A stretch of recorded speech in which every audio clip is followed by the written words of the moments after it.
wọ́n máa ṣàràbù fún ni àwọn oríṣiríṣi narration ni wọ́n máa ṣe kíni òun náà máa wá sí lórí àwọn oríṣiríṣi irọ́ ni wọ́n máa ṣe kíni òun náà máa palẹ̀ lórí èmi gẹ́gẹ́ bí ẹnìkan tẹ́rì tí èmi ò bá tí èèyàn bá ti ṣe nǹkan fún mi kò sí nǹkan tí ẹnìkan lè sọ fún mi pé ẹnìkan ṣe tèmi ò gbàgbọ́ because èèyàn ni gbogbo wa ẹni tí wọ́n bá ti fẹ́ràn wọ́n máa ṣe kíni wọ́n máa parọ́ wọn ni ṣé ọ̀rọ̀ mi yín now à ń sọ̀rọ̀ lórí pé wọ́n fún bàbá lówó fún bàbá lówó déètì wà kò sí kódà bó ṣe 3 years sísìn òun ni wọ́n bá fún bàbá lówó tí bàbá ò mọ̀ ṣé ọ̀rọ̀ mi ẹ̀sìn kí bàbá clarify kí wọ́n lọ kí wọ́n kárí fún múrì sí jáde kí bàbá dẹ̀ ṣe kíni kí wọ́n dẹ̀ lọ wò ní báǹkì wọn kí wọ́n ṣe kíni kí wọ́n wá jáde kí wọ́n dẹ̀ fi hàn gbogbo ayé pé tọ̀ ó ní o táìmù báyìí tí wọ́n sọ pé tárífà sọ pé òun fún òun lówó owó ò wọlé o àbí òun ò rówó kí tárífà náà lọ sí báǹkì títí ẹ̀ náà kó lọ ṣe títí ẹ̀ náà ṣé ọ̀rọ̀ mi tí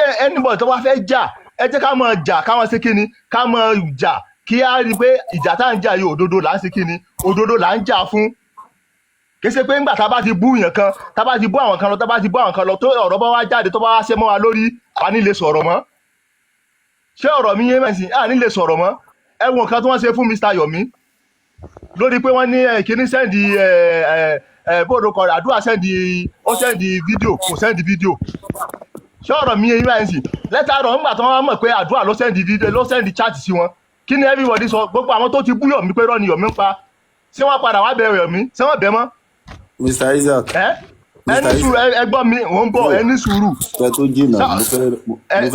ẹni sùúrù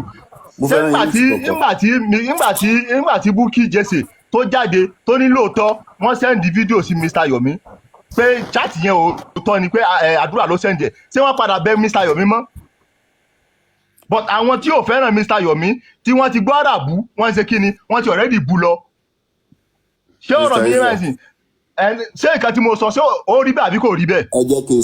ẹ jẹ́ kí n sọ̀rọ̀. ẹ má sọ ẹ fún mi ní ansa yẹn ṣé ó rí bẹ́ẹ̀ àbí kò rí bẹ́ẹ̀. Mr. Isaac tẹ̀sán náà ti tó Mr. Arise ló ń sọ̀rọ̀ lọ ẹ jẹ́ kó máa sọ̀rọ̀ wọn padà. ẹ jẹ́ kí n sọ̀rọ̀. èmi fẹ́ ẹni sùn kan tó sọ̀rọ̀ èmi fẹ́ kọ́ fún mi ní ansa yẹn ṣé ó rí bẹ́ẹ̀ àbí kò rí bẹ́ẹ̀.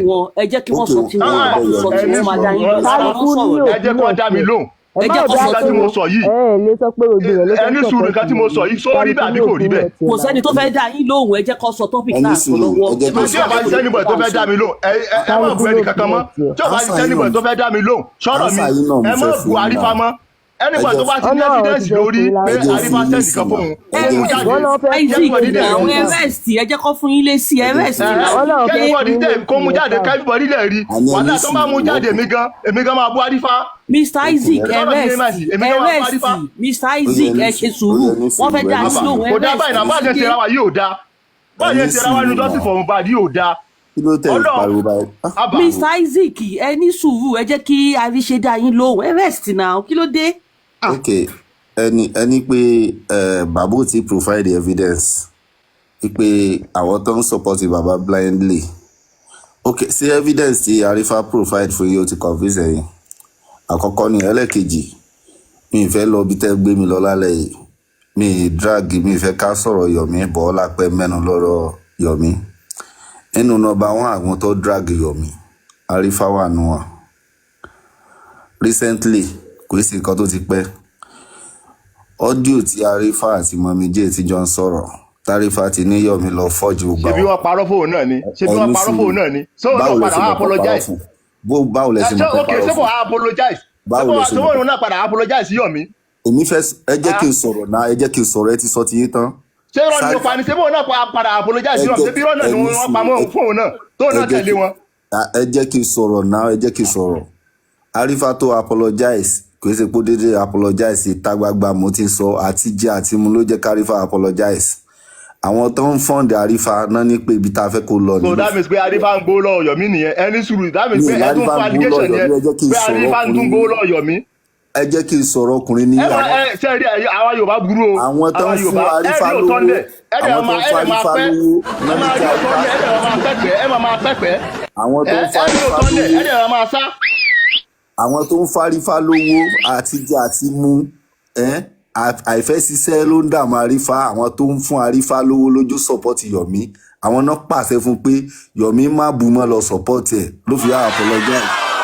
máa tara yín mọ́ àwọn à ń sòdodo ọ̀rọ̀ fún yín mo ṣe wà yìí mo lè búra mi. bàbá kò sí òdodo ọ̀rọ̀ lẹ́nu yín o wàláhì kò sí òdodo tẹ́ bá dúró lórí eléyìí kò sí òdodo ọ̀rọ̀ lẹ́nu yín. Mr.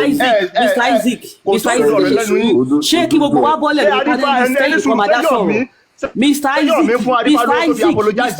ẹ farabalẹ̀ ṣé ká bọ́lẹ̀ fún yín kẹ́ máa dá sọ̀rọ̀ àníkẹ́ calm down kẹ́jẹ́ kẹ́ lómi sọ̀rọ̀ ẹ̀ jẹ́ káwọn èèyàn sọ̀rọ̀ kí ló dé náà kí ló ṣẹlẹ̀ sí yín náà ṣé ká bọ́lẹ̀ kẹ́yìn nìkan dá máa sọ̀rọ̀ ẹ fẹ́ lómi lọ́wọ́ sọ náà.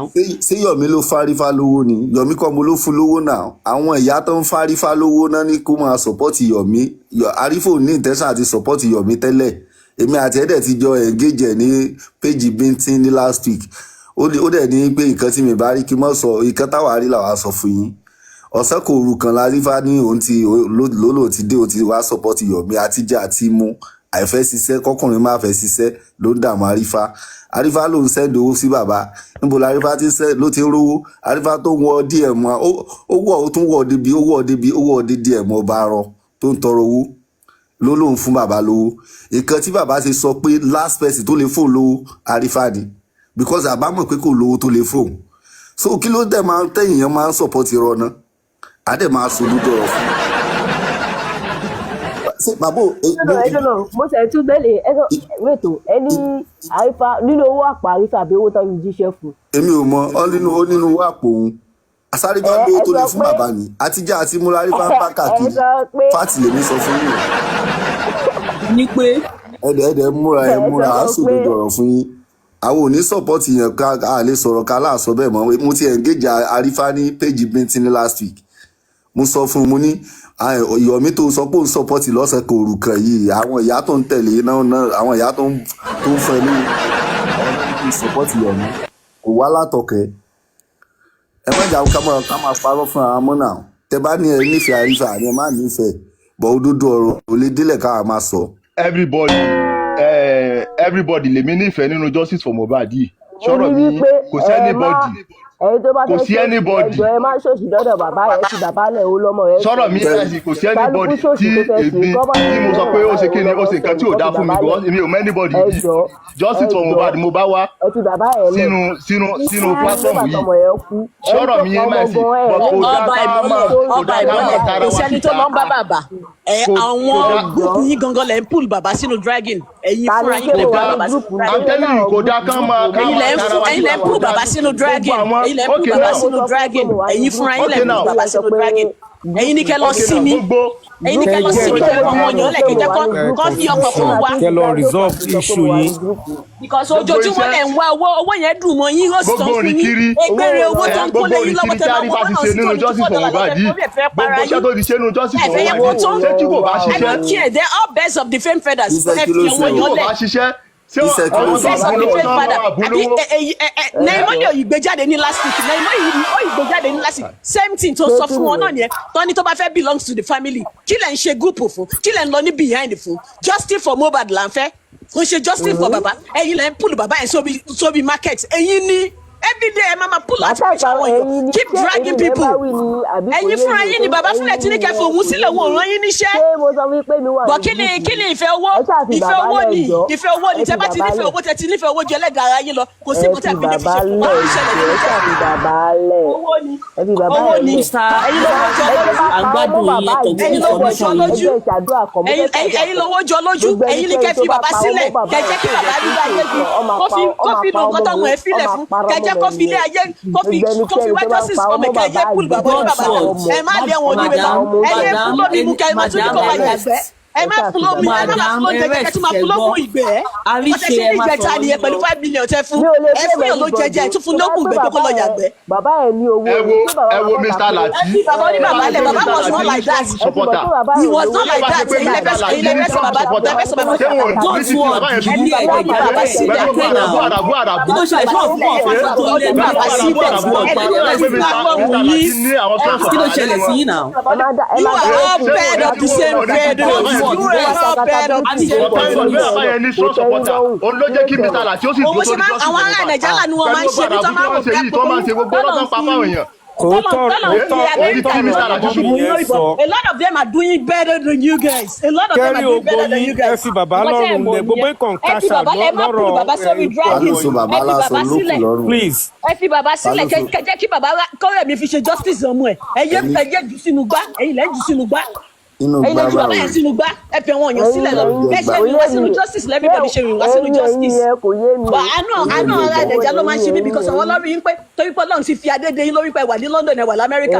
Àwọn òpè yẹn live better than them and a lot of you oúnjẹ àárọ̀ àtijẹ́ ni. Ibi tó sì ń gbóúnjẹ ọ̀fẹ́ lẹ́ máa lọ máa tò sí. Ok, a ti gbọ́. Oníṣẹ́ continue ọ̀rọ̀ yín lọ. Mr. Anisha. No, Mọ́mí Kudirat ẹ̀rọ filẹ̀ cause peacefully la wà níbí báyìí. Àwọn ọlọ́kọ̀ ajá ara wọn. Ẹ jẹ́ kí Anisha sọ̀rọ̀. Ẹ fi wá sílẹ̀ because jẹ́jẹ́ wa la àmàlà lójó wa lọ́dún báyìí. Ẹ jẹ́ ká Anisha ẹni sùúrù. God's word ẹni sùúrù. Ẹ jẹ́ kí Anisha máa sọ̀rọ̀ wọn lọ náà. Kí la ṣe fẹ́ sọ ẹ Let him talk. God's word. Calm down. Let him talk. No. They have been doing this thing for like there's nothing I wish they can say no more. But keep quiet.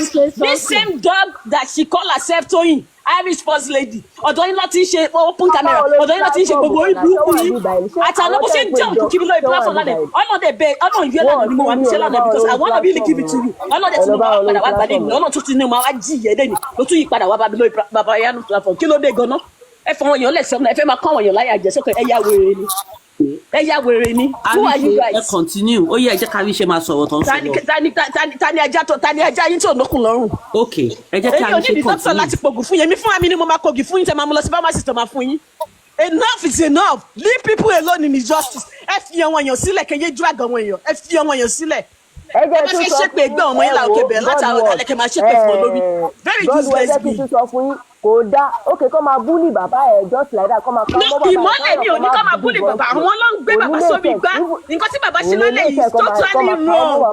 Bàbá yẹn sùn ní ẹjí bàbá yẹn is totally wrong.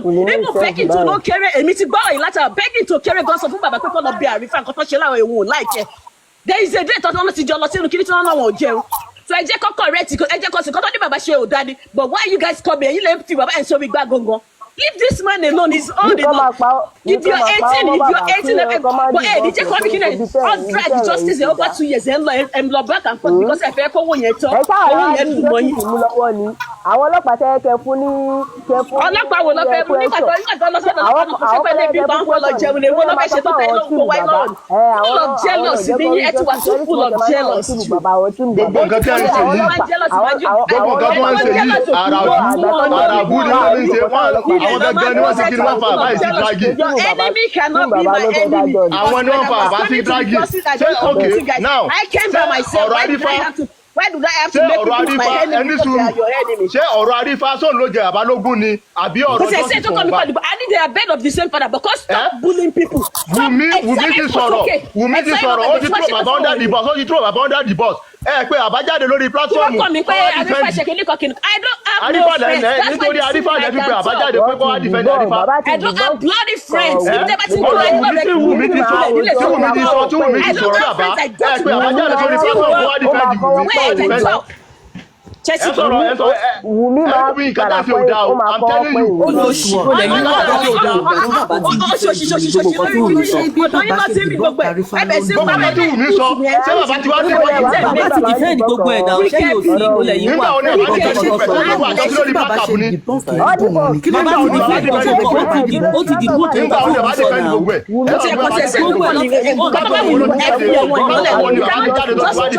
platform wo ni bàbá ti jáde lọ sí bá defend lórí bullets ní. Ẹ bá ní ẹ̀wọ̀n Arífá ni justice táwa ṣe ní justice for Mohbad. Ṣé ó dá Arífá láti wá sí justice for Mohbad ni? Àbí Ògún fẹ́ pa Wùmí ni? Ṣé nǹkan tẹ̀ sọ pé bàbá ń bẹ̀ Wùmí ni? Torí ẹ sọ pé ń tà lè dá. Kí ló dé tí bàbá òfin jáde kó wá defend nǹkan tí Wùmí sọ? ẹ̀yin ò gbogbo kan tó ṣe láti bá ní justice for Mohbad tí ọ̀rọ̀ Arífá ló gbé wá justice for Mohbad. Ẹ̀mí sáyẹ́ǹsì kìí báwo bàbá ṣe fẹ́ defend Wùmí nígbà tí wọ́n fi bàbá lọ́wọ́ balẹ̀. Èyí tó ń gbé fún bàbá lójoojúmọ́ yìí kò wá pọ̀ jẹ́lẹ́dà bàbá lọ. Àbágo méjì òun wà nìkan lè jí bàbá yẹn torí pé fún ní 5 million. God's own ló dà pé wà. Báwo Arífá ló gbé wá sí justice for Mohbad tẹ́ lọ jí bàbá pé kó wá mọ̀ defend Arífá. 5 million. See how dead you guys are. Imagine. What kind of man are you guys? tó pé fún yàn 5 million ẹ wá jí lóru ẹ wá pé kó wá máa debunk. wàhálà ń pààyàn ẹ lọ mú mi ẹ ti kọ́kọ́ lọ mú mi náà. àní oníkálùkù yìí ló máa jèrè àdúrà ìlú kan tí mo lè máa bá yín gbà kò ní lọ sórí àwọn ọmọ yín ẹ̀yìn fún ayé gangan lẹ máa jìyà yẹn ṣebí mohbad. Godward ní sùúrù ẹ jẹ́ ká sọ̀rọ̀ ẹlẹ́ ọ̀kọ̀ọ̀kan Mr. Isaac ọkùnrin ni yín èmi ti sọ fíù tèmi lórí Arifa tẹ bá fẹ́ dìbọn kẹ. ìtọ́jú àbá ṣe ò dáa wàhálà ìtọ́jú àbá ṣe ò dáa wọ́n try gíba wọ́n instigate bàbá fún jà ìtọ́jú bàbá ṣe ò dáa. kí ni bàbá ṣe tí ò dáa kí ni bàbá ṣe tí ò dáa kí ni bàbá ṣe tí ò dáa àgbàlagbà ni tó bá ti mú wọn yẹ kí bàbá máa ṣe kí ni kó máa fa wọn kalẹ̀ kò jẹ́ kí bàbá máa tẹ̀lé wọn tó bá ti mú wa gbogbo wa kankan náà ní gbogbo wa tí wọ́n bá ti mú wa ó yẹ kí bàbá máa fọgbọ́n lónìí kó máa fọgbọ́n yẹrí kí bàbá máa fọgbọ́n yẹrí wọn. ká máa yẹrí lọ síbo ká máa yẹrí lọ síbo. ó yẹ kí bàbá máa dọ́gbọ́n yẹrí wọn. àwọn mélòó ok èèyàn mélòó nínú wọn ni èèyàn mélòó ṣé gbogbo nǹkan tí àwọn ń sọ nínú joseph ọwọ́ àlóṣòwò ló ráìtì ni mélòó nínú wọn ni bàbá ti sọ̀rọ̀ sí. Mr.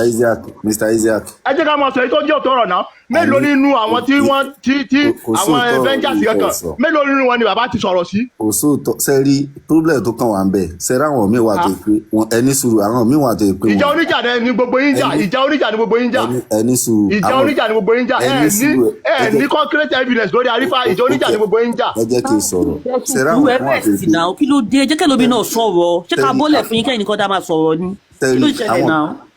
ẹni sùúrù àwọn kan wà tí wọn láyọ̀ sótìyé tán wẹ́ni tán máa kanra mọ́ ní ìsín bíbá ìfẹ́ níbọ̀dì tẹ́ ẹ bá lórí ọkọ téèyàn bá lọ́kàn lé ó máa ń kanra mo mọ̀ yẹn wà ń bẹ̀ lóòótọ́ so òdodo tèmi fẹ́ sọ fún yín fíù tèmi lórí Arifa nìyẹn bíntín ọ̀rẹ́ Arifa ni ó ti ń sọ tipẹ́tipẹ́ òun àtàwọn Arifa jọ wà tẹ́lẹ̀ ní ẹ lọ béèrè Mr. Isaac assignment mo fún yín ẹ lọ béèrè àwọn atrocity táwọn Arifa ti commit kan tó lọ sí ẹ̀kọ́ tó gbé lọ sí prison Arifa bó ṣe wà yẹn wọ́n ti parọ́ pé wọ́n ti parọ́ rí pé wọ́n tún àwọn kan arrest káwọn kan lè dáwó àwọn dẹ̀ fẹ́ dá àwọn fẹ́ gbowó jọ fẹ́ nìyẹn káwọn kan lè release ẹ̀ ẹni tán ti release wọ́n parọ́ pé èmi forúkọ ẹgbẹ́ nìyẹn láṣìírí ẹ lọ béèrè lọ́wọ́ bíntín pé ẹnìkan báyìí parọ́ fún yín ẹ pé lẹ́yìn pé sáwọn Arifa ti parọ́ fún public rí pé wọ́n tún ọmọ kan arrest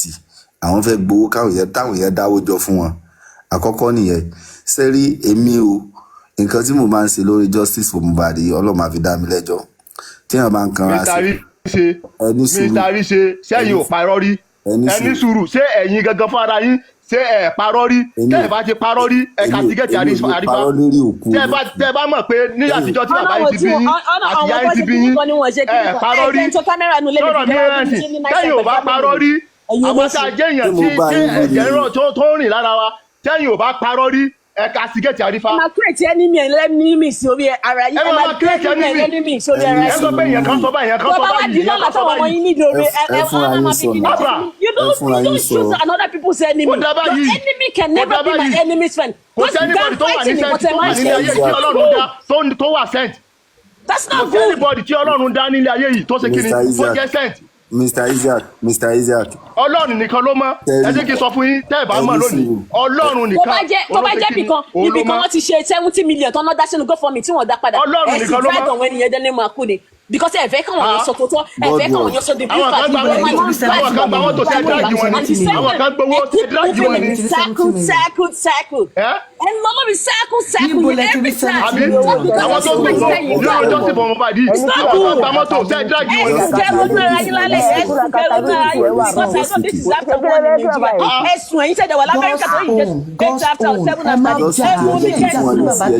ẹsùn tẹ́mi bá ṣí kámẹ́rà fún yẹn ẹ mọ̀ kí mo enjoy ilé ayé ara mi I say the truth I know you told me that you let baba do anything ẹ̀yin olóṣì ẹ̀yin olóṣì ẹ̀dá owó yẹn ti wọ́n ilé ẹ̀kọ́ ní kọ́ńtì tán fún yín àti wọ́n ṣe gba $500 àfihàn ní $3.22 and you guys are dying there are you kidding me? wọ́n fi yín ṣiṣẹ́ ni bí mo ṣe wà yìí mo mọ iye tó ń wọlé fún mi pẹ̀lú bí mo ṣe wà nínú lẹ́mìí tí mo dáná tí mo ṣe everything owó mi tún wọlé fún mi ní extra. ọmọ yẹn ó kú aláwọ̀ àjọṣe for Mohbad ẹ̀ náà fún wa. ẹ jẹ́ kí bàbá debunk ẹ má bínú sí bàbá ẹ jẹ́ kí bàbá debunk. èmi ò bínú sí bàbá ẹ̀bẹ̀ wọ́n ti ẹ̀ sọ nípa Arifa bàbá kì í ṣọmọdé bàbá Vicky èmi ò bínú bàbá sí rí ọwọ́ púpọ̀ púpọ̀ sọ̀rọ̀ bóyá ń jà yẹn kọ́ ló bí èmi nù báwọn tí kìíní ṣe já wọlé lèmi ò like because they are trying to make it ẹ̀dẹ̀ já wọlé síbi ẹ̀dẹ̀ bẹ̀rẹ̀ pé láì ṣe pé lórí platform yìí lẹ̀ wá ẹ̀dẹ̀ bẹ̀rẹ̀ pé ẹ̀dẹ̀ dá discussion yẹn rú who does that? ẹ máa jálọ ẹ máa jálọ wọn ti sá fún yín tó àwọn èèyàn ti sá fún yín ẹ̀dẹ̀ fún àwọn èèyàn lẹ̀ but you will still go into their domain ẹ fẹ́ attack wọn nínú domain wọn who does that? ta ló wọnú lion den tó fara rẹ̀ lọ. ẹ lọ mú mi ẹmí ìgbà tí mo ní pé àwọn kan láyọ̀ mi dárúkọ èèyàn. No, Arisha, I understand that. I'm not fighting with you, Arisha. The only problem I would tell you is like, we are not ready to say our truth to them. But yeah, remember when you're like so told the day I keep telling my kids anytime I can die. The good thing is to fulfill my destiny. That's it. I don't care the age I go, but if I fulfill destiny, but is anybody thinking about it? But I just about to learn how to say the truth. Emma inherit another people's enemy. Let people's enemy be their enemy. That's why I don't pick friends. Because when DJ Keso, they say, "She want to make me one lady." Because mama suffering. In which one DJ Keso told you? You got to share the justice in here. Over 18 months, we keep maybe go around every day. Bully and when you're at the end of the day, you can't go back to apologize to them. Let me round up, please. I wish I round up. Me support anybody. My own is justice for mohbad. Justice for mohbad. Can I me, ask I didn't support anybody. That's who I am. you a question? Can I ask Go you ahead, Arisha, if you want to. Do you believe there is God? There is God only one. I keep telling people it's not all about money. See, Ọlọ́run wà. Oníkálùkù wa dẹ̀ máa jèrè iṣẹ́ ọwọ́ wa nínú justice tó dájú ni. Mo gbé wájú ni o because ọ gbé mi lọ sí level tí mo dé rí láyé mi. I have to go and get my Bible because that's my weapon. Okay. Weapon tí mo lò nìyẹn. Ó ní ibi tọ́lọ́run ti ní kẹ́ máa fi ọ̀rọ̀ wọn. No. So ní justice yìí, àwọn kan believe pé ẹyẹ wọn ló ń ṣiṣẹ́ nínú justice. But I keep telling people like, kò sí ẹni tí Ọlọ́run dá tọ́lọ́run ò lè mú. Àwọn tó gbé ẹyẹ sí inú, wọn ò ju ẹni tó ń wà lábẹ́ orílẹ̀ Ọlọ́run lọ. That's why I go for my Bible. That's it. Ó ti pẹ́ àtàlẹ́ àná lẹ́ni ní this stupid Irish something yìí. Bó ṣe wá sórí jókè náà lánàá ní tó bẹ̀ sí wá attack wọn. Kí ni problem wọn that people cannot say their opinion? Ẹ máa fò kí bíbẹ́ ní pé gbé yẹ sáyà. Ẹyẹ lẹ gbé sáyà. Are you talking about me or another person? Are you talking about me or another person? I'm not talking about you, Arisha. Kíni tó wà nínú kíni ni tó ń kọ́ RIP fún àwọn èèyàn. Tí mo dẹ̀ mọ̀ kó dájú fún mi because let me be careful with you. I don't want to say it because mo ọmọ tí mo jẹ́. I don't want to say it with you. Ó ń kọ́ RIP fún àwọn èèyàn. Mr. Isaac, tẹ́ bá fẹ́ defend Arifa dáadáa. Mi ò defend Arisha, mi ò defend anybody. Me, I'm not supporting anybody. Mi ò defend Arifa.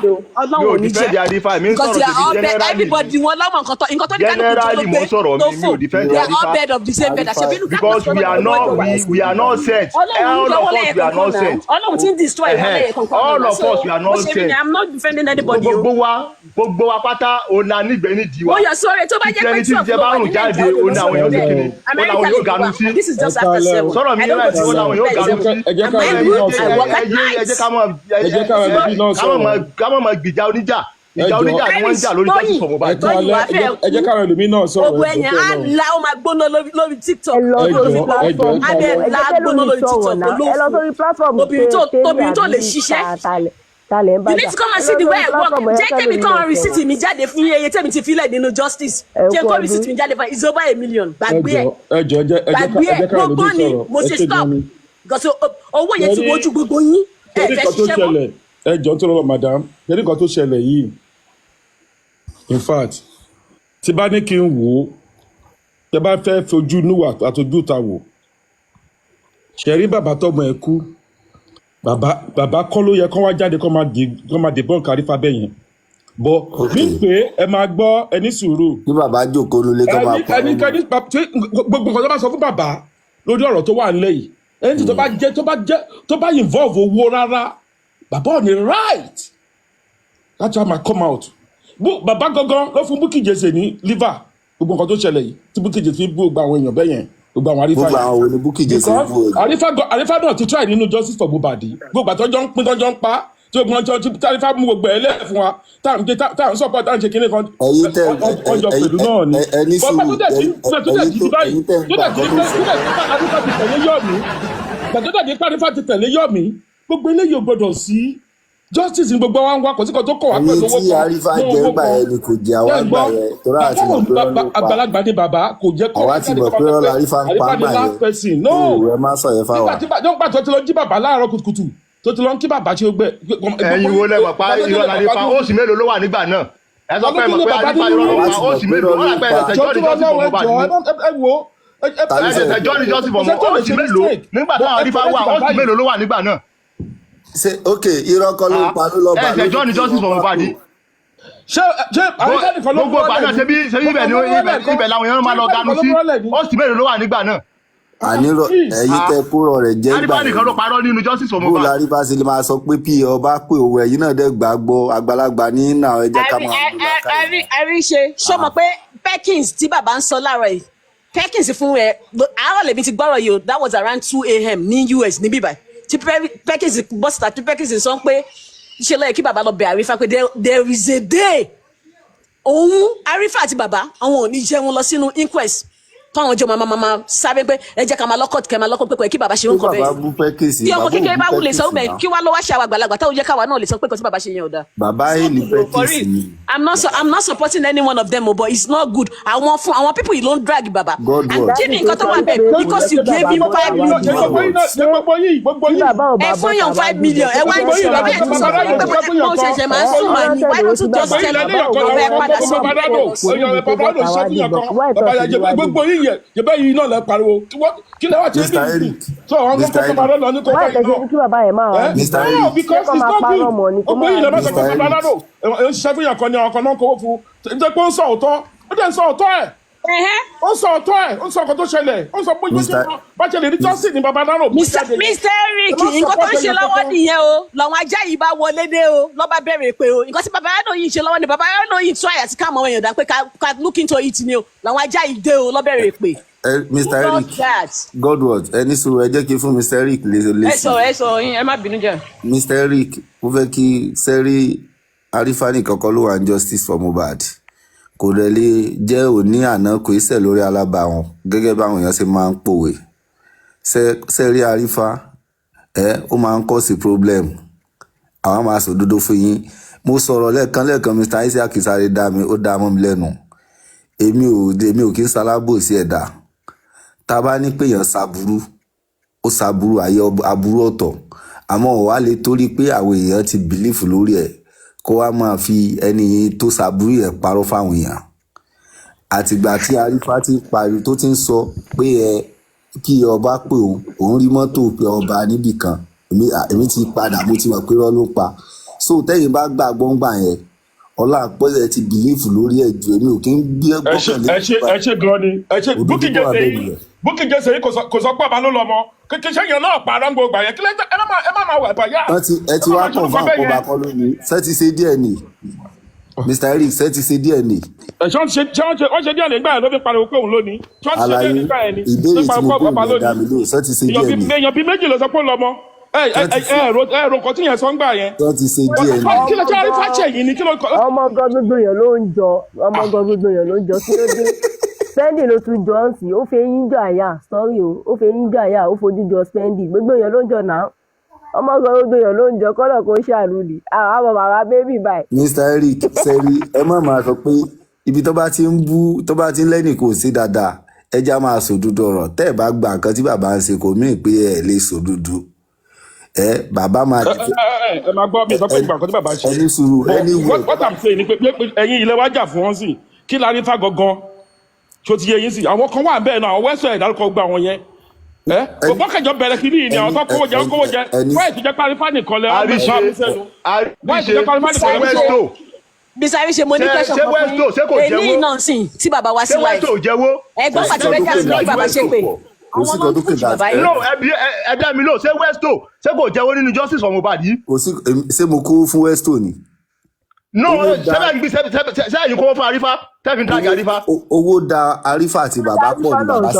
ẹ̀yin kó owó fún Arífá. bàbá dẹ̀ náà ò rówó o Arifa lẹ́yìn parọ́ fún mọ́ Arifa. bàbá dẹ̀ torí dìbọn ẹni kẹ̀ pé ẹ̀dẹ̀ kò ló ní sì ìdí dìbọn. bàbá wa dìbọn kí wọ́n bá wọn yìí ní wá dìbọn. Arifa ẹ̀yin parọ́ ẹ̀yin pípù yìí lówó. nǹkan tẹ̀ ń ṣe ò dáa o ẹ bẹ̀rù Ọlọ́run ẹ ẹ̀yin bẹ̀rù Ọlọ́run ẹ̀yin I'm ẹ̀bẹ̀rù sí. telling you ẹ bẹ̀rù Ọlọ́run Àríṣe o, èmi yìí ní question fún yín o. ìyá rẹ̀ ó padà ṣe kíni ìyá rẹ̀ ó padà Mo jẹ yìí ní question fún yín o, Mr. everybody Àríṣe.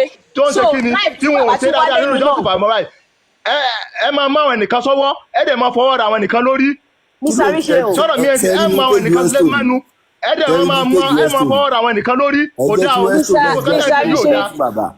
Mr. Àríṣe, I have a question for you. I have a question for you. ẹ jẹ́ kí Westo náà jáde kó fún bàbá lówó kí bàbá wa dìbọn kẹ̀. kí ló dé tẹ̀yìn òfin dírágì Westo ṣé Westo ò jẹ́wọ́ nínú Westo justice for drag moral Westo náà kí ló dé tí gbogbo yóò fi dírágì Westo wọ́n ṣe máa drag Westo kí ló dé tó ṣe máa drag Westo. Àríṣe Ṣé Westo parọ́ mọ́ bàbá tí wọ́n mọ̀ kí bàbá máa ṣépè fún wọn yìí. ṣé Westo parọ́ mọ́ bàbá ní ẹni kó máa drag Westo kí ni Westo ṣe tó máa drag Westo.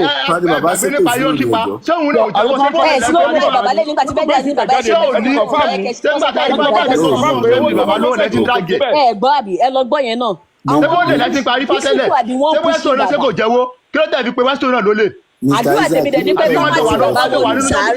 wọ́n máa ti bàbá wọnú sàárè. Mr. Isaac kí ló tẹ̀ ń bó ṣe tán mo bá ti tàn lọ́dọ̀ gẹ̀ tó ní kókó bẹ̀ dàdé ẹ̀dọ̀ tó tọrọ ni mo sọ ó tọrọ kọ́lẹ̀ ń sọ ẹyẹ fi dà pààyàn ẹyẹ fi dà pa àwọn èèyàn ẹyẹ fi dà pa àwọn èèyàn gbogbo yín gbogbo wa kò sẹ́ni bọ̀ tó ní tó wà sẹ́ẹ̀tì ó lè ní gbogbo wa ẹni tí lè bá mọ oníbàláwò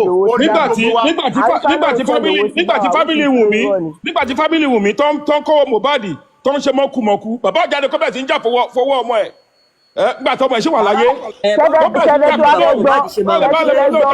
ṣé Mohbad sọ fún bàbá ẹ̀ kóun lówó ni ó ṣe máa jà fún ẹ̀dẹ̀ ní kó jà fún ṣé Mohbad sọ fún bàbá ẹ̀ kóun lówó lọ́wọ́ ni bàbá ṣe máa lọ jà fún. báwo ni dájú ló ṣe ní olówó tí bàbá bá ṣe wà ń bẹ̀ bàbá ṣe ní ní good relationship lórí àṣẹ kò ṣe ní wọn tó mọ lówó ṣe é good relationship ọmọ wa Mohbad táwọn fámìlì ìyàwó ẹ̀ tó gbogbo owó ẹ̀ tó fi ń ṣe kan. bí Mohbad sọ ọwọ́ tiẹ̀ fún bàbá ẹ̀ ni Mohbad sọ ọwọ́ tiẹ̀ fún bàbá ẹ̀ náà bàbá ẹ̀ ò mọye tí Mohbad ní náà. wọ́n láti jáde lórí kó jà fọmọ ẹ̀ gbà yẹn.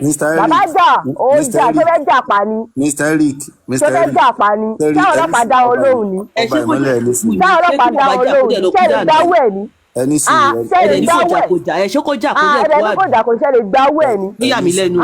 ọlọ sí police station ọ̀dá wọn lọ́mọ ẹ̀ competition ọ̀dá wọn lò ọba ìmọ̀lẹ̀ ẹni sùn kí lè sọ yìí ṣe lè dáwọ́ ẹ̀ ni. lẹ́yìn bèbèrè èpè Irish baby egbèrè ss ọlọ́mọ tó tóbi ní ọkọ̀ gbé àgbọn alẹ́ olófo fámìlì Wùmí ní Mohbad gbé lọ sí police station. ọmọ yẹn tó wà lọ́wọ́ tèmi tó ọmọ yàwó ẹbí tèmi tó sọ́dọ̀ tèmi tó lórí ibú owó iṣẹ́ tó ń ṣe justice má tó olóbòtí olóbòfò police station ni ṣebí àwọn tó kúrò ló gbé lọ police station.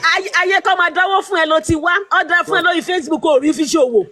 àwọn ẹnìkan nínú gúrúùpù àwọn ẹnìkan gbowó lọ́wọ́ PS àwọn ẹnìkan gbowó lọ́wọ́ PS wọ́n ní ìdí ló jẹ́ àwọn ẹnìkan gba mọ́tò wọ́n ní bísíǹsì ni wọn ò dráàgì wọn o àbí bẹ́ẹ̀ kọ́ àwọn ẹnìkan gbowó lọ́wọ́ PS wọ́n ní ìdí ló jẹ́ àwọn ẹnìkan gba mọ́tò wọ́n ní bísíǹsì ni wọn ò dráàgì àwọn ilé yẹn but àwọn ẹni tí wọ́n ṣe kíni àwọn tí wọ́n léèyàn tí wọ́n ṣe kíni òun lè máa ń dráàgì àwọn tí wọ́n ní sọ́pọ́tà lè máa ń dráàgì àwọn kan gbowó lọ́wọ́ PS àwọn sọ pé ìdí ló jẹ́ àwọn nìkan gba mọ́tò wọ́n ní bísínẹ́sì ni rí gbogbo àwọn ilé ẹ̀ dráàgì.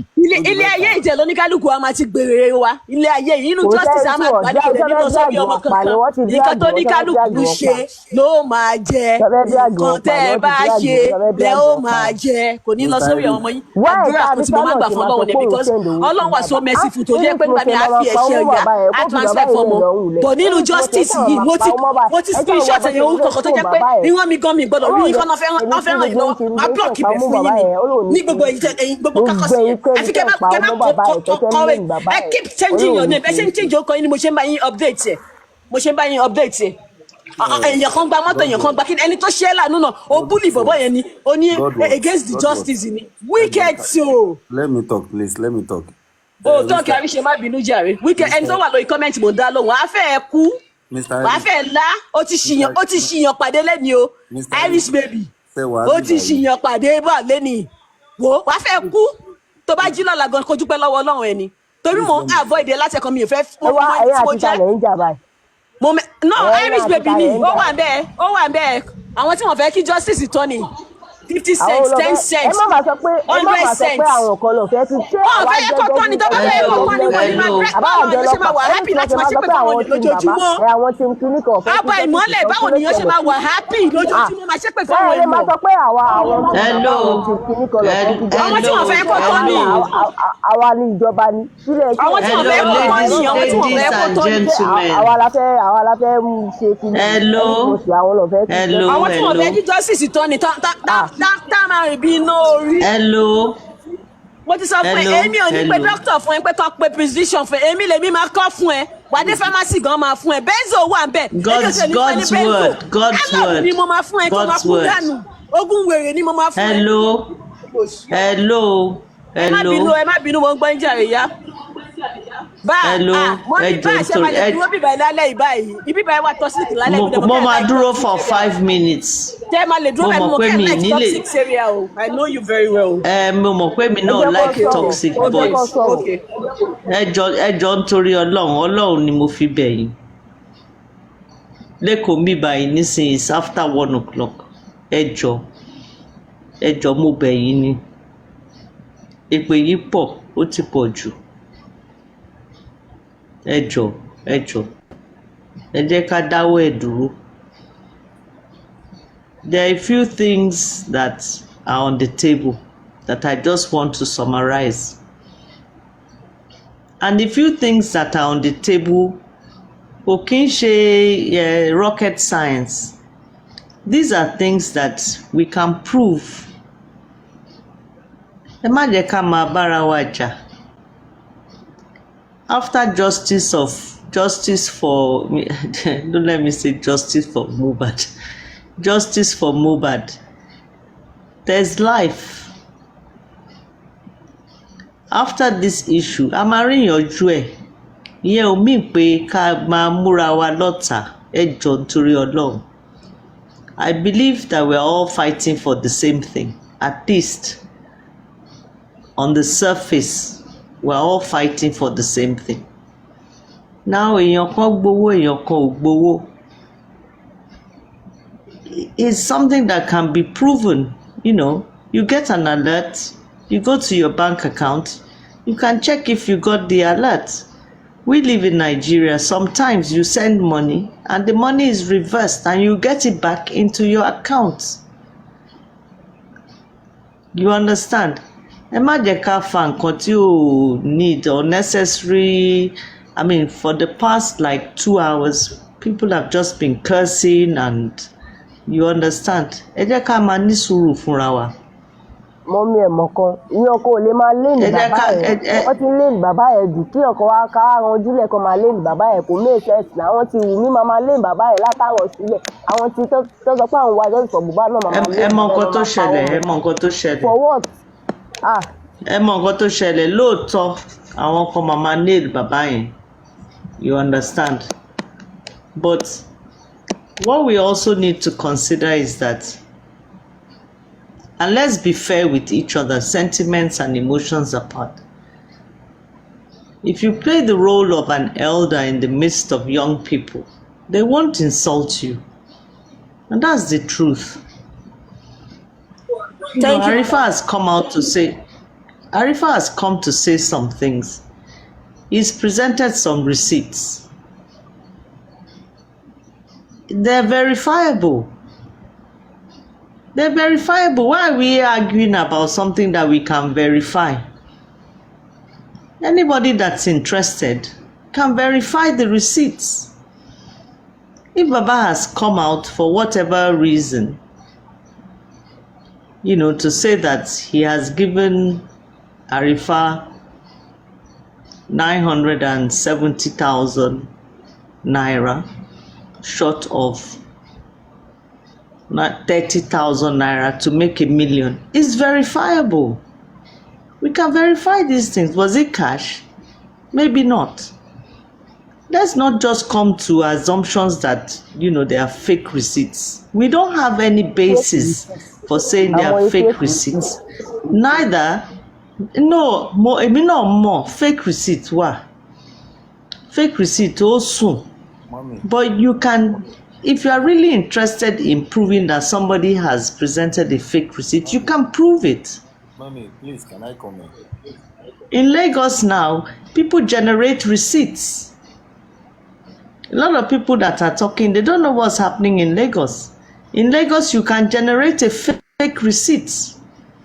It's only if you have the knowledge of previous fake receipts that you will know that it's a fake receipt. But mommy, antecedent is very, very bad. No, forget about antecedents. It was this guy that told us that it's Oba that came to the court. How can we believe somebody that went to jail for a lie? Wait now. Because you've told a lie does not mean that you continue to be a liar. But he has been lying. They are different. This is not one lie. Wait now, everybody. He played a voice note. Did you hear the voice note? My type. Everybody has been lying. Who? Like who has been lying? Everybody. This. Okay, Shay, you want to start to tell me that I should bring out evidence? Because I don't have time for that. No, it's not evidence. It's just like saying, like maybe there are some people that you know. And so I should start calling names so that tomorrow I will be the topic. No, I'm not going to do that. We all know what has been. They are all the same. They are all the same. Who are the obvious liars? Mommy, please, who are the obvious liars? Arifa is very obvious. It's everywhere. Somebody good night. I just thought that I might just be able to be a mediator, but you don't want to listen to me. You know, you understand. No, it's okay. It's like you are defending this guy. This guy, like, I'm not defending anybody. It's not a joke. Somebody cannot be coming back and forth and be lying to us. So you think that at my age I'll be joking with somebody's child that died? Yeah, so we are not joking here. It's like somebody just be lying to us, and some people they keep defending him. He has lied. So do I look like a joker? To us in 2024, and you are telling me that Arifa will bring a receipt and I will believe. Like, I don't understand. I didn't say you should. You don't understand. Can you listen? Can you listen to what I'm saying? Listen for once. I didn't say that what he brought out is true. I said it is verifiable. You can verify whether it is true or not. But mommy, have you verified the one he showed us today? Have you verified today's own? I should verify Arifa showed us today. Mommy, have you verified it? To know if it's verified. No, kí ló ṣe yín? Kí ló fẹ́ yín? Ṣé mo gbé ṣé pé ń sìn ni àbí kí ló tó ṣe kí ló ń gun yín lọ́rọ̀ Arifa jọ? Kí ló ń gun yín gangan lọ́rọ̀ Arifa? Ṣé àṣírí tó tú ló ń dùn yín? Ṣé àṣírí Arifa tó tú ló ń dùn yín ni àbí? Kí ló wà ń bẹ̀? Arifa kílẹ̀ ń go round about fún? Èèyàn tẹ̀lé tún go round about. Àbí kò yé mi ò get it. Mi ò get it. Question ni. She's not being rude. She's just asking a question. It's not a question. Ṣé mo pariwo ni mo ń ka yín lára pé a ká Arifa mú? Ṣé òun tó ń dùn yín gangan nìyẹn? Ṣé tó ń dùn yín òun ló jẹ́ kẹ́kẹ́? tó bá jẹ́ ká lára kó lọ pé èèyàn lọ sọ́dọ̀ ọba èèyàn play fake voice note. Tó bá gbé receipt wa máa believe ẹ̀. Àwọn kan tún wà bí wọ́n sọ pé receipt can be verifiable. Kò yé mi náà. Àwọn ètè rárá gan. My type sabi. Ìgbà tó lọ sí jail lọ́jọ́ kìíní àná, àwọn olóṣù wa bá parọ́ ń tàn pọ̀ sí. Kí ni reason tó ṣe lọ jail? Kí ni reason tó ṣe lọ jail? Because mo rí pé òun gbó látàárọ̀ ló ti gbó. Kí ni reason tó ṣe lọ jail?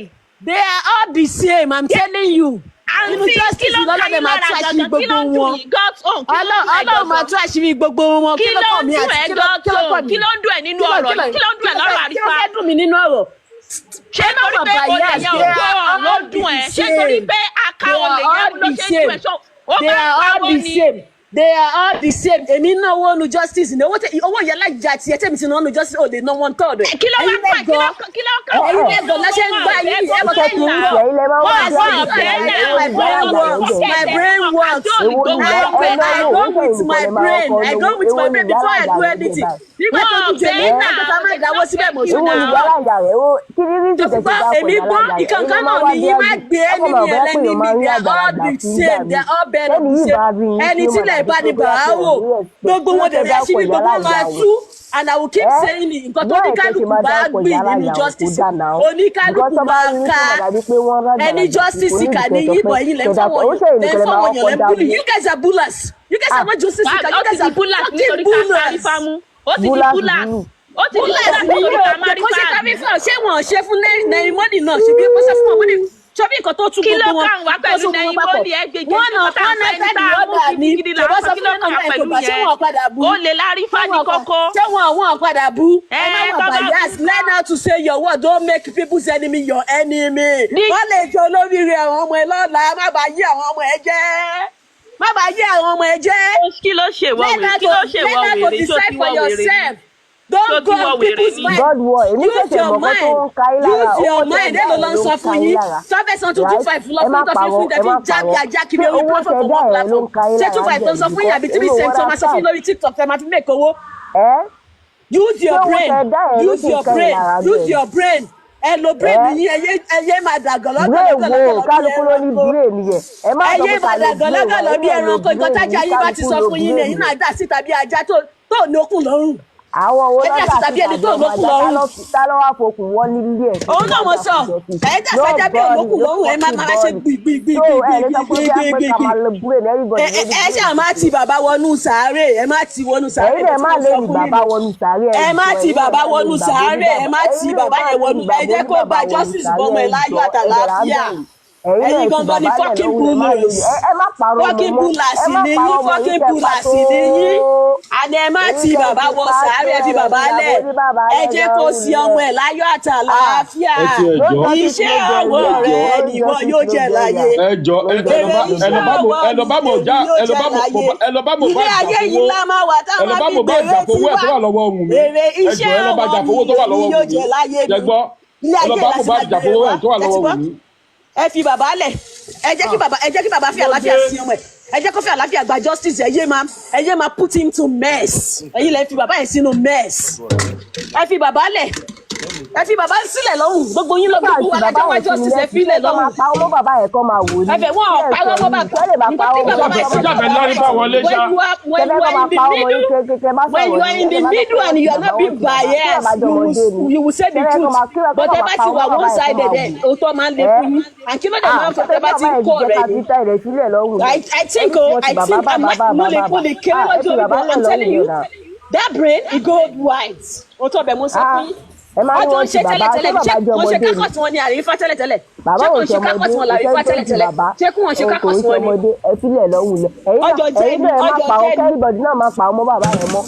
ẹ̀yin ni kẹ́ má pa bàbá ẹ̀yin ni kẹ́ má pa bàbá ní nǹkan ti gbàtẹ́ pé bàbá ó sọ fún yín ní òun ò sùn ní èdè ètò corona inquest òun fẹ́ẹ̀ máa sùn níbọ̀ ẹ̀ jẹ́ kí bàbá yẹn tún sùn. Tó bá jẹ́ ẹni tó wà brain ẹni tó ní brain you will tell him bàbá yẹn lọ sùn padà ẹ má wọrí ìgbà yà nílé sọ lálẹ́ yìí bọ́n tó ipò owó tẹ fún bàbá yẹn ẹ fún yàn lóúnjẹ ẹ tún máa fún lóògùn ìyàgbẹ́ pé kó máa ṣú what kind of woman be na you. Àwa máa ń fún yàn máa wo bẹ̀ ni afúnni máa wo bẹ̀ làwa tá a bá ti fún yàn àmúbọ̀ wèrè ó ti wo bẹ̀ wèrè ó wo bẹ̀ o. má wọrí má bẹ̀ wọ bẹ̀ o. Afúnni wo bẹ̀ wèrè afúnni wo bẹ̀ o ti ya wèrè afúnni ó ti wo bẹ̀ o olórí burúkú. Can you do this do those they need it do we have it in the cat can you get it out for me jẹ́ ká fún wọn. Jẹ́ ká fún wọn tẹ́ bá ti di opportunity kan ẹ máa takú sí ẹ. Àwọn òwò bẹ̀ yìí ni kẹ́ gbójú yín kàn bẹ̀ òde kan náà ní gbogbo yín òde ní ẹ̀jẹ̀ kí justice ní ẹ jẹ́ kí bàbá fi ayọ̀ sọ pé òde kan náà ní gbogbo òde ní ajá nìyí ẹ̀yin tẹ́ lè dáná ara yín ẹ̀yin tẹ́ lè dáná ara yín ẹ fúnyàn nígbẹ̀ ẹ fún jẹjẹ tó ẹ̀ tí máa fún lókun jàgbẹ́ kọ́kọ́ lọ jàgbẹ́ ó yàgbà lọ́sùn bẹ́ẹ̀ ṣe ń ṣayé bàbá yẹn nìyẹn bẹ́ẹ̀ ṣe ń ṣayé bàbá yẹn nìyẹn èmi ò rán yín èmi ò ràn yín àwọn tí wọ́n bá lè sọ̀rọ̀ ni wọ́n ní lè sọ mi ò ná rẹ̀ mi ò ná ta I came into the justice to do my own justice ni tẹ́ bá ti ní friends lè máa ní problem so lè máa ṣe máa fẹ́ máa dá You came into justice to do your justice. tí pọ̀ tó ẹ lọ pọ̀ sí wá ayé yín fẹ́ bàjẹ́ lálẹ́ yìí ni. Ó lò sí àwọn olóńgbẹ ẹ̀dì lálẹ́ àwọn olóńgbẹ ẹ̀dì. àwọn èèyàn fẹ́ máa wà ṣọ́ọ̀kì lálẹ́ pé sọ ọmọ yìí máa ń sọ̀rọ̀ báyìí ayé yín ti fẹ́ bàjẹ́ lálẹ́ yìí. Notice ó fẹ́ jẹ́ ká notice wèrè ẹ̀. òun náà ni mo ń sọ ọmọ kéyìí ẹ̀ ó fẹ́ jẹ́ ká notice ẹ̀ náà láti notice ẹ̀ kó ti wá tó ibi tẹ́mi wà yé ò lè débẹ̀ ní wọn àtìmọ̀ ẹ̀ báyìí sí àtìmọ̀ ẹ̀ ó yá. ọmọ ajá ìgbà wo la jẹ́ ìdẹ́sínú justice olórí burúkú yín tó bá jẹ́ pé ẹ̀ṣú ọ̀fun yín kí ló yẹ ká ìṣe ìdìbò pride mi prophet tẹ̀mí ti lò láti 2013 2023 tí mo ti lò bọ́ ọlọ́jà ajá yẹn kan change orúkọ ni ẹ̀ ń change orúkọ tẹ́ bá ti fẹ́ lọ ṣiṣẹ́ ibi ẹ̀ wá pẹ̀lú àwa máa ń wá real ni ẹ̀ coming to the dams àwa máa wọlé tàn yín tán ni ayé yín máa bàjẹ́ àwọn tí wọ́n fẹ́ sọ̀rọ̀ fún yín ayé yín máa bàjẹ́ ṣẹlẹ gbẹgẹ sí ni. ẹ fi bàbá ó yà jẹ́ gbèsè tó bá ti lẹ́yìn ẹ̀ tó bá ti lẹ́yìn ẹ̀ ọmọ kan náà tó bá ti lẹ́yìn ẹ̀ jẹ́ ká lọ lọ́la ọmọ náà tó bá ti lẹ́yìn èmi náà èmi ń pọ́wọ́ lọ ní bẹ́ẹ̀ mi ṣe ń bẹ ṣe lọ ẹnu iṣẹ́ lè mú àmì pawọ́ mi lọ fún gbàgbà bí ẹni mo ṣe lọ fún ó ń fọ bọ́lá ẹ̀sìn ọ̀lẹ̀ má mi kànádà ẹni mi ẹ̀ má mi kànádà ẹ̀ dáadáa ó máa fọ bọ́ kú ẹ lọ gbógun ajá jẹ ó máa fọ bọ́ kú ni fún ajá yín tẹ́ kò bá dẹ̀ yá yẹn jẹ́ fún yín alọ́dà jẹ́ kẹsùn ẹ̀ ní jímọ̀ títí ìfẹ́ àgbà lè gbàgbẹ́ sọdá sí lọ́jọ́ tó bá dẹ̀ jẹ́ kí nínú ọ̀lẹ́fẹ́ mo lè fún yín kẹgbà kẹlẹ̀ sọdá sọ ilé lọ bá mo bá dẹ̀ ilé lọ sọ fún pé nǹkan tó ń kà fún wọn rí fà dáadáa torí pé bàbá ẹ̀ wọ́n ti fẹ́ tì pa o. ẹ ṣọ́ pẹ̀lú ìṣẹ̀lẹ̀ wà ẹ ṣọ́ ọtọ bẹ mo sọ pé iṣẹ́ lèmi wá àfáàtì mo sọ fún ẹ. ibo lẹ wà láàrin màtí ibo lẹ wà ẹ fẹ́ rí iṣẹ́ o ìbọn tẹ bá wà lórí iṣẹ́ tí tẹ bá ká yín lára ìwọ ní iṣẹ́ ò ká lára ìwọ ní iṣẹ́ ò ká lára because ó fẹ́ wá gba 10 points yẹn tó fẹ́ wá gbà 10 points yìí tẹ fẹ́ wá gbà tí bí bá àwọn yín tó máa fún yín 3 cents tó máa gbélé yín lọ́wọ́ tẹ jẹ́ ọmọ ilé bí ẹ̀yin ọmọ ilé bí ẹ̀yin ọmọ ilé bí Fikayo get me my car key lọ́kà lọ́ pìk àwọn ọmọ. ẹ wá ìwé ìṣẹ̀lẹ̀ bí mi ò sí náà tó ń dáwó fún o. ó wà láwọn tó dáwó tó bá wà láwọn tó dáwó fún ni máa gan fight ó wà láwọn tó dáwó fún ni ó wà láwọn tó dáwó fún ni because ló ṣe wò bẹ́ẹ̀ ó wà bẹ́ni tó wọ́n dáwó fún tó bá wà bẹ́ni tó dáwó fún ni ó ní jókòó síbẹ̀ ó tó mo sọ fún àwọn ajá ó wà láwọn tó dáwó fún ni ó wà láwọn tó kọ́ fún òwò òdẹ́sẹ̀ tó lè fi ṣiṣẹ́. ó máa lọ fáfá o títí tí. jálọ balọ́la jálọ ọba àmọ́lẹ̀ lọ́pẹ́ náà àbúrò bá mi jẹ́ ká gbé débẹ̀ olè jẹ́ ká gbé débẹ̀ jẹ́ ká gbé débẹ̀. ọlọ́tẹ̀ tún bára yín jà báyìí kí ló ṣẹlẹ̀. ẹ má máa tanra yín ẹ̀yin gangan ní ọ̀tá bàbá yẹn ànágò láàyò ẹ̀yin gangan lọ́tá bàbá yẹn ẹ̀yin lẹ́ ń pè ọ́ ẹ̀mí bàbá yẹn ẹ̀yin lẹ́ ń pè ẹ̀mí bàbá yẹn. in as much that you are giving somebody something does not mean like you should not say the true fact. Let this man have his rest láti lè gba justice ọmọ ẹni peace ẹ put him into dragging tó ipa ìfún lọ́wọ́ does not mean like he should not decide for himself. Everybody ló wà vulnerable tó bá dẹ̀ wà vulnerable does not mean like we have to take their right from them. Let the man decide for himself because baba ṣe lálẹ́ is not right. It's not right at all. It's totally wrong. It's totally wrong. Kódà nǹkan tẹ́mi jẹ́ I'm not supporting anyone of them. I will keep telling you I'm not supporting any one of them because they are all birds of the same feather. Ẹni tí lè dẹ̀ bá mọ́ ẹni tí lè bá mọ́ ní bọ́ọ̀dẹ̀. Ìyẹn ọkàn mi because I don't want to have interest on it because tó ní kálukú wọn jẹ ló jẹ gbì. Àwọn òkúsù wọn nínú justice ọtí náà kùsù ní àwọn òkúsù. Mohbad need to go and rest. He need to go and rest. He need rest. Fún láyé gbé tún ní fún nílẹ̀ gbé. Kí ló dé just because of selfish interest títí yín pẹ́ ẹ ṣàfẹ́ máa pa owó yẹn. Àwọn ìjọba lẹ́yẹ̀kẹ́ máa lò. Ìjọba kọ́ ẹ̀dọ́jà tó ra wa ìjọba kọ́. Àwa la ní kọ́ máa rí justice. Ìjọba kọ́ àbáwọ̀ la fẹ́ ṣe ìdájọ́ ni. Why are they blocking every avenue ìjọba náà ti bí nǹkan tí wọ́n fi lè tán block. Táwọn ọlọ́pàá náà bá fẹ́ ṣiṣẹ́ kọ́ ṣiṣẹ́. Mo ti sọ fún ẹ ọba lọ́la òní rù nígbà tá a ṣì rí gbogbo àwọn ẹlẹ́yà yìí bá máa tú wà shock. But my echo bear in a dilemma because I see all people in my too. Èmi kà fún wọn lójoojúmọ́ ni mo bá wọn WhatsApp yẹn every day because this is a way too much fún àwọn èèyàn. Àwọn tó fẹ́ justice gangan ẹ tàn ẹ̀yìn wọn sí bàbá yẹn ẹ mú àṣẹ pé àwọn náà ń búlì bàbá. Nǹkan tó ṣe lálẹ́ yìí wọ́n fẹ́ ká àrífà kó búlì bàbá ni. But ọmọ yẹn wise and I keep telling people like àgbà ọkọ ọjọ́ orí. That's why I mingle with the little kids.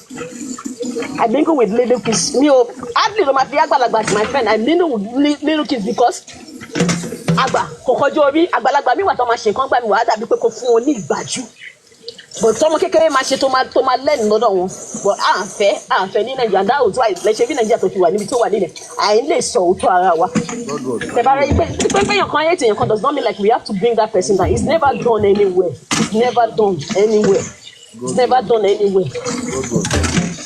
àmọ́ dẹ̀ máa ń sọ fún ara nàìjíríà ọlọ́kan fi àṣírí bò àwọn tó wà lamẹ́ríkà lórí. A lot of Nigerian people are doing better than, especially those people in UK. A lot of Nigerians are doing better than them. Kilonwimbe, Elomi, Oma Sukuni. A lot of them may cancel or and why joko so social media ma bully when you ma ship from you. And what she said ni. If you baba and see like a jackie baba and niece in copy me this somewhere. Ko see parents in them ma do to ma come on one in more for 2 years. And he saw people fighting, waking me up at the middle of the night at 2 a.m. This man told you like, no, but what downfall of the other person. And I keep telling people like, what downfall of your other? Oh, they grow. Oh, they grow. When you walk in word, walk with love, and when you move in unity, all of them told that was of one unity goes in a long way. Sheldon Frank, I don't feel this unity is almost Israelite. Don't be the wall of Jericho. Unity is very strong, but tebati ni lara tetin she lara fun ti lara ba ti npoju ko je keyan grow. Ilara ti poju nínú justice yìí. You just want to bring people down, people that you cannot even create yourself. Oh, they say it's never done. All the justice this is the end of the justice. Me, I didn't see the justice as the end of something. There are a lot of people like I've made them my family, and there are a lot of people that motivational red list me. Even in me, Keta, Toba mu wale kwa fefe ma cancel. Ko le shele. But be any wasi biti moti share concept mo bi ton cool by. I'm not going to treat them. Only mo ba change them loju. Capricorn on what lovely, but at the same time they won't forget. So whatever you ento ban se ko ma se lo mo point note gbogbo yin down be change your profile mo buy screenshot te ba wa bold enough why are you guys changing your profile why don't you tell them to stick with their profile te ba fe mo ke fe wa for real justice e fi baba yi lokun bale je ko nisimi eni ija olaija e ti re ni te ma drag lane e ti re ni te ma drag lola and the funniest thing like if you guys are dragging people baba no ko fi baba yi le lohun kò sẹ́ni tó pa ọmọ bàbá gbàgbé ẹ̀ kò sẹ́ni tó pa ọmọ bàbá kò sẹ́ni tó ṣe kí ni ẹ fi àrífà àti bàbá sílẹ̀ ẹ jẹ́ kan yọjú ara wọn when two people fight let them settle it with it let them settle their difference need àti máa fi ká máa instigate pé èèyàn kan ló ṣe kíní kan it's not good it's not good and I keep them. I wish you so. God, can I talk now? Yeah, talk. Figure out let me go and speak. Mr. Eric is one abi. Mr. Eric mo fẹ́ bá sọ̀rọ̀ bóyá wọ́n wà bí àbí kọ̀kọ̀. Mr. Eric, mo notice kíní kan lára yín. Mo ti pàdé yín bí ọ̀nà méjì àbọ̀nà mẹ́ta. Ibi tó bá ti ń drag bàbá yín ní máa ń dùn ìbẹ̀lẹ̀ máa sáré fò lọ. Serenity tẹ́ bá máa ṣe ẹ jẹ́ ká máa rú dáadáa. Òdodo tèmi máa bá yín sọ nìyẹn. Èmi ò mọ nǹkan tí bàbá ṣe fún yín, mi dẹ̀ mọ nǹkan tó ṣe tó ń bí yín nú. But no matter what, anywhere tó bá ti ń bú bàbá ìbẹ̀lẹ̀ máa rí bí lọ, lẹ́ máa lọ all the time. This is not the first time, this is not the second time. Èmi ló sọ jù báyìí lọ. Àríṣe wàá sọ jù bẹ́ẹ̀ lọ má wọ̀rí. Ibi tó bá ti rí mi, platform bá ti rí mi. Mo ti pàdé ní MFM rí. Mo ti pàdé ní MFM rí. Mi ì tẹ́ gùnkè rí bẹ́ẹ̀ rí. Gùnkè rí. Ibi ìwé ti máa gùnkè. Ibi kan mo ti gùnkè lẹ́nìí. Nígbà tí ọmọ tó ní ó gbé kámẹ́rà tó tú kámẹ́rà síta tó ní ilé mohbad tẹ́tẹ̀lẹ̀ white kìíní ni ibẹ̀ ni mo ti gòkè lẹ́nìí mi paparaino yìí máa ń wà ní lọ sẹ́ni. Okay. Why are you always dragging baba? Mi drag baba kí mo fi drag baba sí ẹ máa ń drag baba mo ní àgbàlagbà gbọ́dọ̀ ṣe nǹkan tí baba ṣe yẹn that is what I said. Kí ni baba ṣe? Kò gbọ́dọ̀ ṣe wọ́n bá tẹ̀lé wọ́n bá àfẹjẹ́ èèyàn kan sùn bàbá tí wọ́n yẹ kí bàbá sọ pé ẹ ṣáà fi wọ́n lẹ̀ justice ọmọ mi mò ń wá kọjá mi drag baba that's not dragging. Drag lẹ ní kò lọ gba ogún ọmọ rẹ̀ lọ́wọ́ àwọn ìyá Wùmí. Ní sùúrù ṣẹ́rí bẹ́ẹ̀ ṣe máa ń twist ọ̀rọ̀ òun gangan nìyẹn bí mo ṣe sọ máa sọ jáde sí máa sọ jáde mo yẹ sọ mo ní nígbà tí àwọn Mohbad wà láyé táwọn ìyá Mohbad ìyá Wùnmí àti Wùnmí gbogbo fámìlì Wùnmí tó ń ràgàbọ̀ owó ẹ̀ bàbá ọjà ti sàkó jàǹgbà yẹn fún owó ọmọ ẹ̀ ẹ̀ wá sọ pé bàbá ẹ̀ kò sọ bàbá ẹ̀ kò lówó lọ́wọ́ nígbà tí Naira Marley pé bàbá tó sọ bàbá pé wáyé àkáǹtì ọmọ yóò lákáǹtì ni gbogbo yẹn kò fámọ́ ẹ̀ mọ́rí nǹkan tí mò ń sọ ni ẹgbẹ́ ìgbín ìdá bàbá ìmọ̀ ìmọ̀dá bàbá wọ́n fọ̀ ẹ má twist ọ̀rọ̀ mi o please. kò fọmọ ẹ̀ mọ́ rí ṣé ẹ mọ impact bàbá ńgbà tí Mohbad fi wà lọ́dọ̀ Naira Marley ṣé ẹ mọ impact bàbá àkọ́kọ́ ni ẹlẹ́ẹ̀kejì ṣé bàbá ẹnu kọ́ ni bàbá máa fi bá Mohbad sọ̀rọ̀ ni ṣé bàbá máa lọ mú ó máa so Mohbad mọ́lẹ̀ pé owó tó bá ń gba èmi ni kó máa kó fún ìgbà tí ọmọ ẹ wà láyé gan kò bá ìjà sówó ó ní táwọn àríṣe look at the way you said it ó ní ìgbà tí Mohbad wà láyé pé owó tí Mohbad ń gbà ṣé bàbá ó máa kó fún bàbá ni look at the way you said ṣe rí ọmọ torí kò sọ ọmọ tó kọjá nínà níwájú bàbá ẹ o kò sí bó ṣe lè ṣàkóso ẹ máa gbọ́ ẹ jẹ́ ká fòye gbé ẹ jẹ́ ká fòye gbé ṣé gbogbo àwọn ọmọ tẹ́lẹ̀ gbogbo wọn ọmọ pẹ́pẹ́ǹpẹ́ ni wọ́n ọmọdé ni wọ́n. kí ni age first born yín. my first born she is 38 years old. tẹ́lẹ̀ yẹ gbá sí kẹ́mà náà. tó bá ṣẹ̀ gobi tó bá ṣẹ̀. báyìí wọ́n parọ́ tọ́ra yín online lẹ́tìlẹ́ làwọn èèyàn. oh god anyway ayàtọ̀ síra ṣẹ́gbọ́n ayàtọ̀ síra ìgbájú ni gbogbo ọ̀nà mọ̀ mí wọ́n mọ̀ mí gan ìgbájú lèmi ti ṣe sójà rí gbogbo ọ̀nà bẹ̀rù èmi tó ti yé yín so gbogbo nǹkan tá à ń sọ ẹ jẹ́ ká tẹ̀ mẹ́nu kúrò gbogbo bẹ̀ yẹn ṣé ń gbọ́ ṣé nǹkan tó wà nílẹ̀ yìí ó kéré gan ọ̀rọ̀ Arífá tó ń sọ Arífá ti ṣe nǹkan tó dá sẹ́yìn kò dẹ̀ tẹ́ni tó ti ṣe nǹkan tó dá gbogbo àwọn òsì náà ti ṣe nǹkan tó dá sẹ́yìn. kò é ṣe sẹ́yìn ẹ máa gbọ́ ẹ ní sùúrù ẹbí ọ̀rọ̀ àlàyé ẹ má interject mi ẹ jọ tí bá sọ ẹ lè wá sọ̀rọ̀ títí yín ṣe rí lórí ọ̀rọ̀ tó wà nílẹ̀ Arífá send owó kò send owó nǹkan kan tó yẹ kó jáde lẹ́tẹ̀nu bàbá ní pé nípa owó ẹwé fílẹ̀ ẹfarífálẹ̀ kí pé kọ́ máa dráàgì kí bàbá jáde pé Arífá ni last person that word is a very big word. okay èèyàn tó ń look justice tó ń jà tó yẹ pé ó fi gbogbo kára ẹ̀. ṣé mo lè sọ̀rọ̀ báyìí ṣé mo lè fún yín lésì báyìí sọ. yes. ṣé àkọ́kọ́ mo fẹ́ kí kinní kan yé yín lè má ti gbélé tẹ́lẹ̀ ṣé mọ̀ pé owó kan wà láàrin bàbá àti Arífá tẹ́lẹ̀ àbí ẹ̀ mọ̀. gbogbo ẹ̀ kò sí ètí mi mọ̀ nú ẹ̀. ẹ ní sùúrù wọn ní kí o kó fún bàbá tó máa fi lọ́ọ̀jì sóòtẹ́ẹ̀lì ní Àbújá o ò dẹ̀ kó yẹn kalẹ̀ bàbá yẹn dẹ̀ fi ẹ́ lẹ̀ kò sọ ẹni tí ń parẹ́ mọ́ ìwọ òun náà ló tún wá jáde tó ń sọ̀rọ̀ tó ní even gan o máa ń sẹ́ndì owó sí bàbá time to time ní tó bá jẹ́ yìí náà sọ̀rọ̀ kan báyẹn fún tówó kan dẹ̀ ti pa yẹn pọ̀ rí tán ní kẹ́nìkan kó fún yín tí kò kó fún yín tẹ́nìyàn wá jáde tó wá ń sọ pé òun ò lè má fún yín lówó òun máa fún yín lówó dáadáa kí lẹ máa ṣe ẹ máa dákẹ́ ẹ máa mọ̀ wà rí. ẹ ṣe Arífá ẹbí mọ́lá Àríṣe thank you very much pẹ̀lú ọ̀rọ̀ question tẹ́ bèrè ṣe rí lórí ọ̀rọ̀ nǹkan tó wà nílẹ̀ yìí o ti sọ síwájú àgbàlagbà máa ń ṣe bí àgbàlagbà ni nígbà tí Wùnmí tó bẹ̀rẹ̀ sí ní parọ́ mọ́ bàbá ò máa jáde láti wá debug ṣèbí Bukky Jesse ló máa pe bàbá ẹgbọ́ wọ́n ní kinní kan bàbá wọn sọ pé èmi ò rí nọ́ọ̀sì rí o ìmọ̀ nọ́ọ̀sì o nígbà tí ọmọ yẹn ń pariwo tó parọ́ oríṣiríṣi mọ́ bàbá ǹjẹ́ bàbá jáde ni bọ́ eléyìí ó pẹ̀lú bàbá wọn bá bàbá wájú ọtí ìfọ̀ pẹ̀ ní. irọ́ ni bàbá jáde. Àríṣe ẹjẹ́ ìsọ̀kan fún yẹn ẹjẹ́ ìsọ̀kan fún yẹn ibi tí ọba ti ń ṣe ní sùúrù Àríṣe ibi tí ọba ti ń ṣe ibẹ̀ ló ti ń jẹ this guy ó devote time wẹ̀ orí platform làwọn máa ń wá àwa ò ń lọ sí gbogbo conference à ń lọ sí gbogbo anything à ń lọ sí anywhere but ó devote jókè báwọn èèyàn náà máa ń fún lówó ó dìbò táìmù ẹ̀ fún kinní yìí ni síbi tí àwọn ẹ̀rẹ́ ti ṣe bí gbogbo bí wọ́n ń ṣe lọ́ndà yín akówó jẹ gan tẹ́ẹ̀ nímọ̀ jẹ́ gbogbo àwọn tẹ́lẹ̀ tó ń ṣe ìṣe wọn kówó jẹ ní kọ́mínì ni wọ́n máa kówó jẹ náà ọgbọ́n náà máa fi ṣe. Mr. Rick mo fẹ́ béèrè ẹjọ́ ìbéèrè tí mo fẹ́ béèrè mo dẹ̀ fẹ́ kẹ́ dá mi lóhùn so máa sọ nǹkan tí mo fẹ́ sọ ṣé gbogbo àwọn tó ń jà fún justice ṣé gbogbo wọn náà ń wá rí justice ni. Thank you. Kì í ṣe gbogbo náà mo sọ pé náà mo sọ fún yín tẹ́tẹ́lẹ̀ pé ṣé gbogbo àwọn èèyàn ẹlòmíì wà ń bẹ̀ tó jẹ́ pé kò tí ẹ̀ fẹ́ kán rí justice owó tó ń pa yẹn kò fẹ́ kí justice gan kó tán àwọn kan wà ń bẹ̀ tó jẹ́ pé wọ́n dà wọ́n sáàárín ni wọ́n dà wọ́n sáàárín àwọn tó ń wá justice gangan wọ́n pọ̀ rẹpẹtẹ.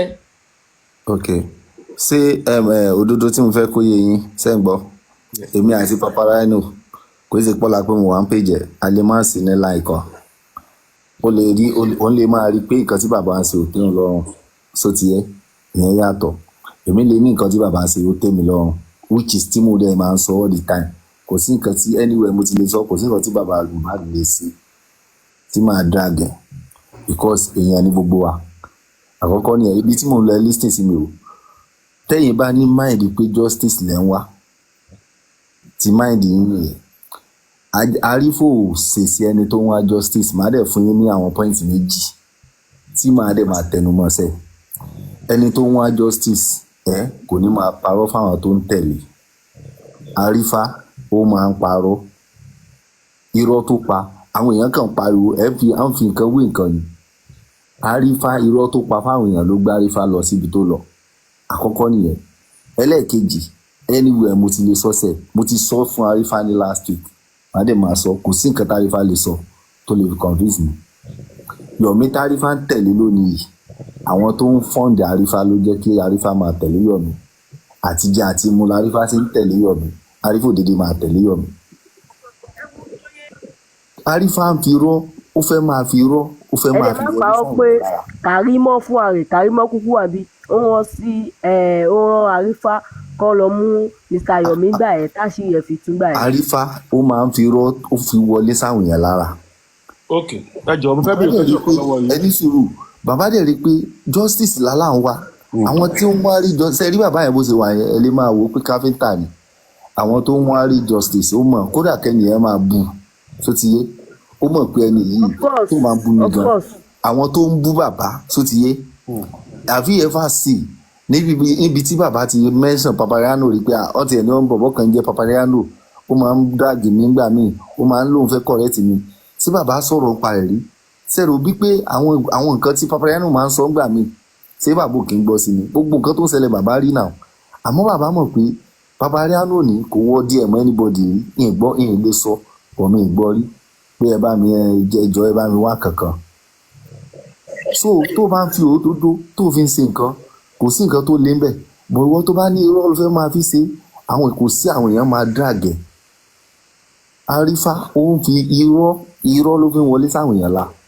àríṣe mo ní question kan fún yín mo ní question fún yín ṣe ready àti answer. I'm ready. yeah so the question tí mo ní fún yín ni ẹ rántí ní pé was it last week tí àrífà play kìíní tí yọ̀ọ̀kì advice ẹ̀ pé kó wá bó ṣe máa travel ṣé is it not the same people náà ló ń sọ pé kàn ṣe báyìí are they not the same because bẹ́ẹ̀ mi ṣe ronú tèmi nìyẹn because olè ló ń tan olè they are all bed of the same feather bẹ́ẹ̀ mi ṣe rí nìyẹn. tí yọ̀ọ̀kì bá ní Khalifa travel it depend on the motive tí yọ̀ọ̀kì fi sọ bẹ́ẹ̀ ni ṣé yọ̀ọ̀kì ṣé ibi tó ti ní Khalifa travel ṣé ẹ rí ibi tó ti sọ pé tó advice ẹ̀ pé lọ jí owó ẹni sùúrù ṣé ẹ rí ibi tó ti lọ sọ fáwọn èèyàn tó ti tí yọ̀ọ̀kì ti advice ẹ̀ pé ó yá wá bí wàá ṣe lu àwọn èèyàn. so mo wá ní question fún yín so ẹni tí o mọ̀ pé kò sówó lọ́wọ́ ẹ̀ ṣé wọ́n máa ń fi travel lọ. no ẹni ṣé wọ́n máa ń fi travel lọ ẹni tí wọ́n mọ̀ pé kò sówó ní ọwọ́ ẹ̀ tó lè mọ̀ pé ilẹ̀ ń fi dẹ̀ ṣé wọ́n máa ń fi travel lọ. ìbéèrè tí mò ń béèrè lọ́wọ́ yín níbi tó ti ní kó travel tó bá ní kéèyàn tọwọ́ bọ náà sẹ́yìn máa tọwọ́ bọ náà ni ṣé yọ̀ọ̀kì sọ pé try láti lọ gbá àwọn èèyàn káàkiri kó o fi owó yẹn travel. but my question tẹ́mi wá ní fún yín tẹ́mi náà fi wá ń dá padà fún yín ni pé ṣé ẹni tí ẹ mọ̀ pé ẹ mọ ìṣòro rẹ̀ tó dẹ̀ jẹ́ pé ilẹ̀ ń fún nìkan ṣé ẹ máa advice ẹ pé kó go into something that you know like he cannot actually further himself. báwo lẹ́yìn ṣe mọ̀ tó kò ní. because ẹ̀yin lè sọ ẹni ẹ̀yin fún ẹ̀yin lè sọ látara ẹni àrífà pé ọ̀lẹ ni kò fẹ́ ṣiṣẹ́ pé nǹkan tó fẹ́ gbà lọ́wọ́ yẹn àwọn ìyá ẹ̀ lọ́ọ́ ti síta you said it. yes I said it and I will always say it. so ṣé máa wá advice rẹ níbẹ̀ yẹn pé kó wá bó ṣe máa travel. ọ̀tọ̀ lójú tèmi fi ń wò èmi kọ́ ni. thank you thank you so they are all the same. ẹni tí lè mọ́ bá ní bàrárò I will keep saying it.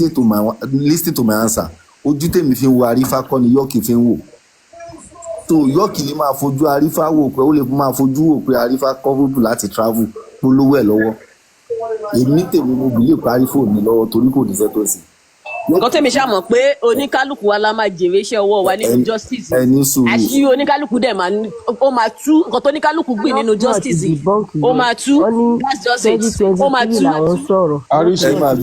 àríṣe tó bá lọ confam yìí pé owó tí arífà lóhùn san tó gbé rìsíìtì ẹ̀ jáde tó bá rí i pé ó jẹ́ ní mo lè wá fojú sí.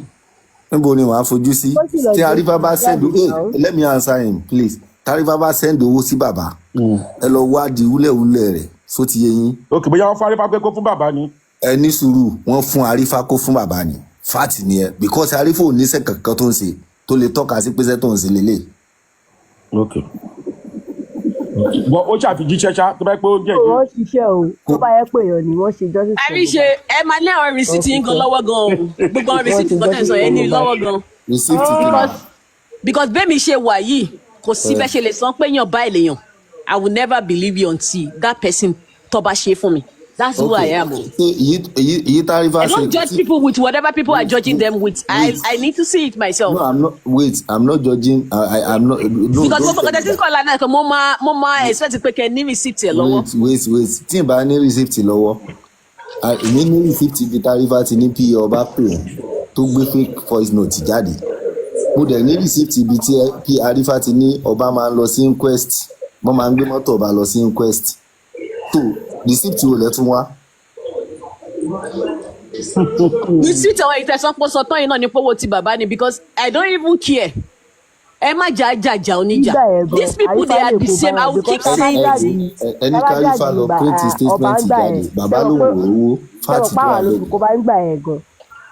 nǹkan tó tẹ̀ ẹ́ ọba lọ́la kí lẹ sọ. ó lọ fà. ẹni tí Arifa lọ gbé receipt kó lọ gbé statement jáde kò sẹ́ni tó máa believe receipt tó paste. nǹkan tẹ́mi ṣàmọ̀ pé everybody nǹkan tẹ́mi ṣàmọ̀ pé inú justice yìí. níbi tẹ́ máa yà á sí náà ni. nǹkan tó ní kálukú ṣe sẹ́ ọ máa gbèrè ẹ̀ nínú justice yìí. God word. ọ máa gbèrè ẹ̀. wọ́n ní kó lọ gbé statement jáde. wọ́n ní kó lọ gbé kíni jáde. Arifa lọ gbé statement jáde. no nǹkan tó sọ fún ni ẹ ọ náà pé nǹkan tó mo gbọ́ tó sọ bẹ́ẹ̀ fún tó bẹ́ẹ̀ gbé jáde bọ̀ nǹkan tèmi tó máa ń bí èmi inú ṣe jẹ́ ń sọ fún yín. We are too quick to drag and at the end of the day tabara rí òótọ́ yẹn. Nobody is dragging you. No à ń padà wá sókè láti wá sọ òótọ́ yẹn. Nobody is dragging you. nǹkan tèmi rí nínú justice nìyẹn o and it's not good.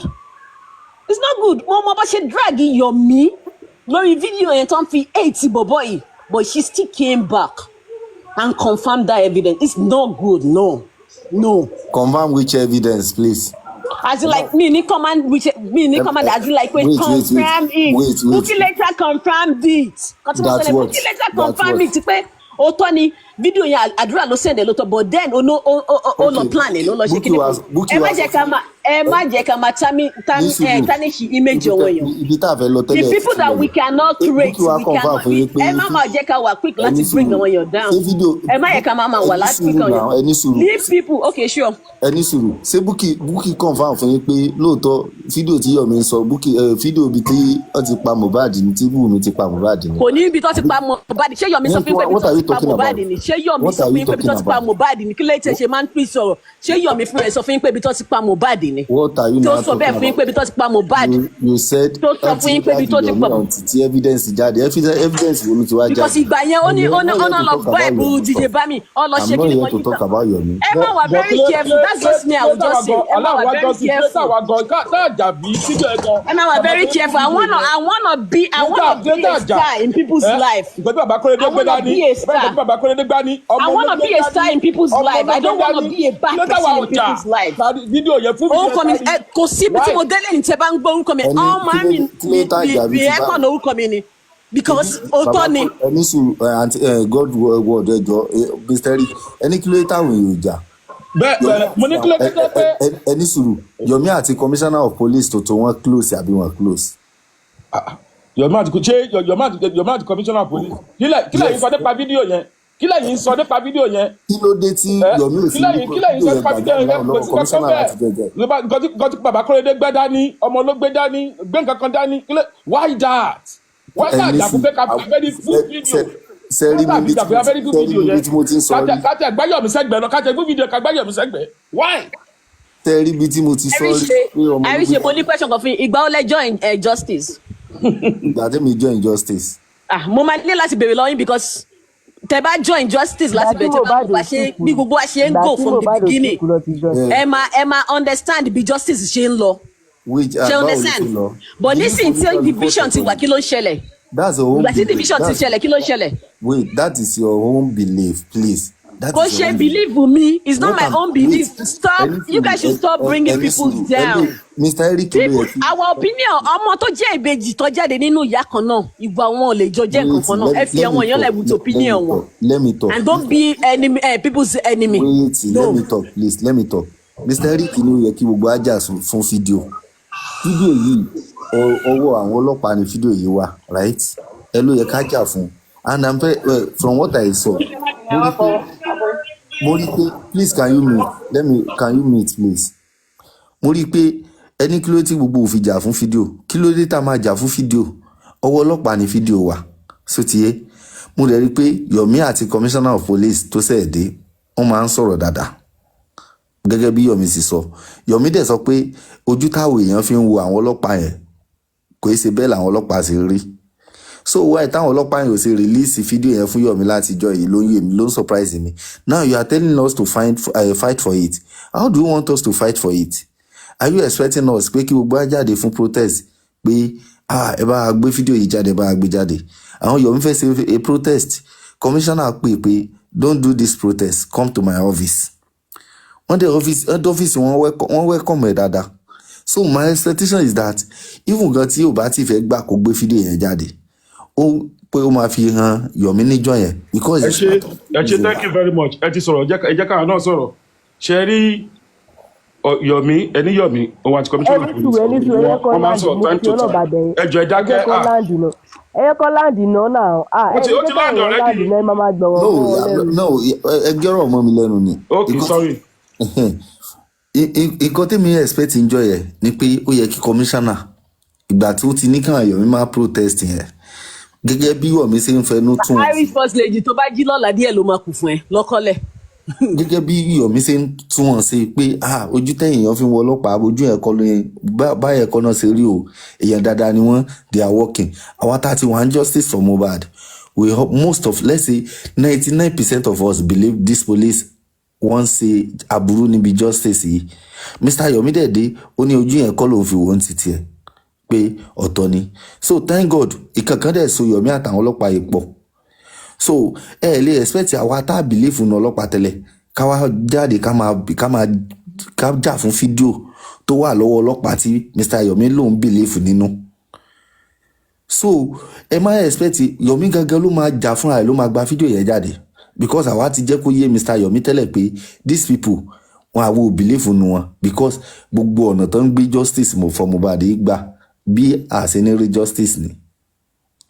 So you can answer me on it, Mr. Eric. Thank you very much.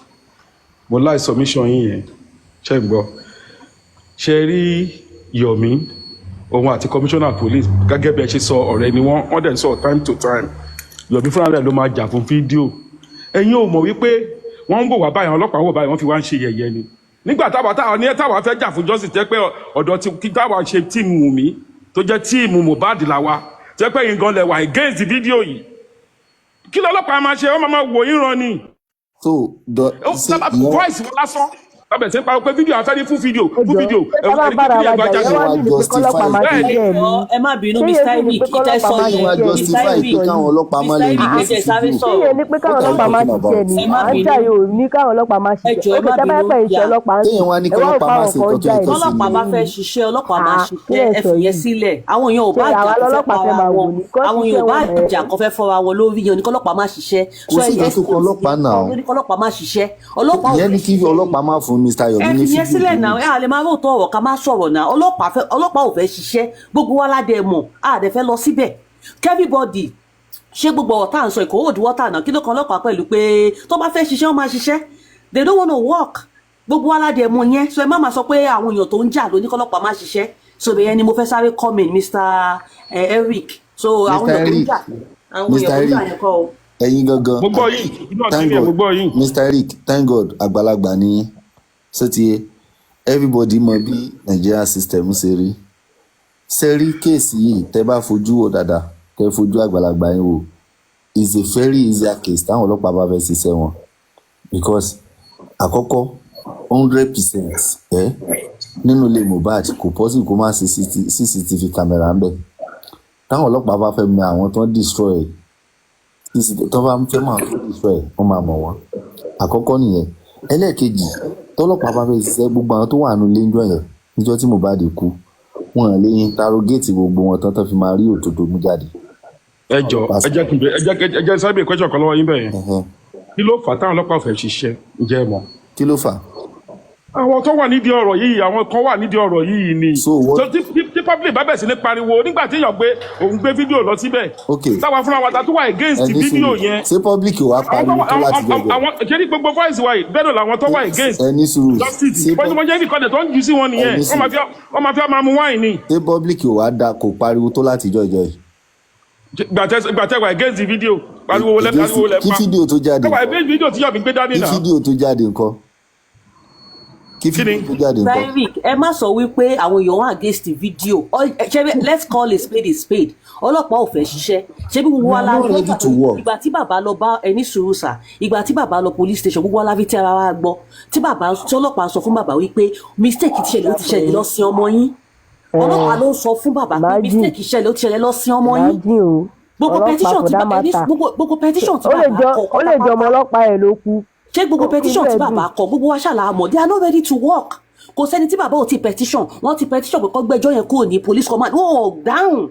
So until we know police are not ready to work wọ́n ò fẹ́ ṣiṣẹ́ rárá for the best reason known to them they are not ready to work.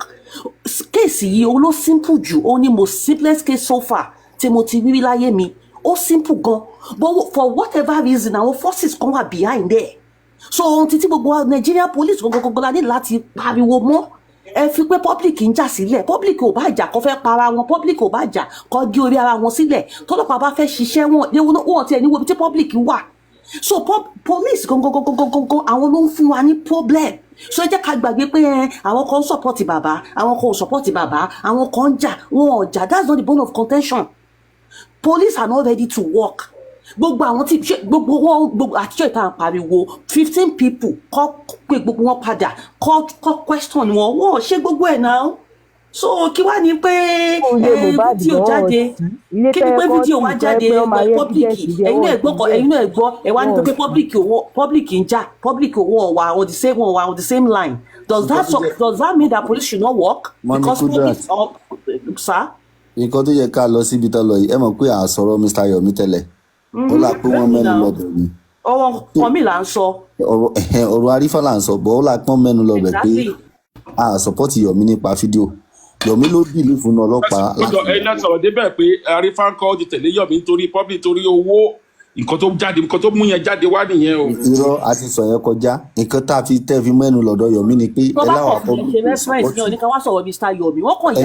ẹni pàwọn public wọn support Yomi nípa fídíò tó gbé dání páwọn èèyàn ń bàṣẹ bó dẹ̀ ní pé èmi ò expect kó gángan rò pa public máa support him láti bọ́lọ́pọ̀ ṣé ká bọ́lọ́pàá jà ni you say you believe in policemen and àwa tá a ti jọ wà ń bẹ̀ tipẹ́ àti ipáhàn kínní yìí wọn ready láti ṣiṣẹ́ ìwọ dẹ̀ ni wọ́n ready láti ṣiṣẹ́ then ọlọ́run dẹ̀ ní kí fídíò dẹ̀ méjèèjì pọ̀ and thank God wọ́n change commissioner tó wà ń bẹ̀ tẹ́lẹ̀ you are the one that came out tó sọ fún wa pé commissioner tó wà ń bẹ̀ ń sìn ó dáa èèyàn dáadáa ni ó nice it's very clinical so àtìgbà tí commissioner yẹn ti débẹ̀ ẹ ti jọ lọ ṣe meeting láti gbà yẹn can you nobody èèyàn mélòó máa believe pé commissioner yẹn ò voluntarily fi fídíò yìí pé Yomi fídíò tó sọ yẹn kò sí kankan bẹ́ẹ̀ o Mr. Yomi fídíò tó sọ yẹn ìjà tó ti pẹ́ ni Mr. Yomi fídíò tó sọ yẹn nǹkan tó máa help one be justice yìí ni kí ló ti commissioner yẹn ò fi hàn Mr. Yomi so èmi mi believe pé ọlọ́pàá ready láti ṣiṣẹ́ so mi there is no other any way tí ẹ máa fi fight pé káwọn ọlọ́pàá release fídíò yìí because a lot of things ló ti ṣẹlẹ̀ injustice for Mohbad yìí bàbá petition Darusha pé ó ẹ̀ ń bá mọ̀ mọ́ ọ́n dọ́dọ̀ ọlọ́pàá kan tó dọ́dọ̀ ọlọ́pàá wọ́n ti fọ́lọ́pàá ní wáìnì àtàsọ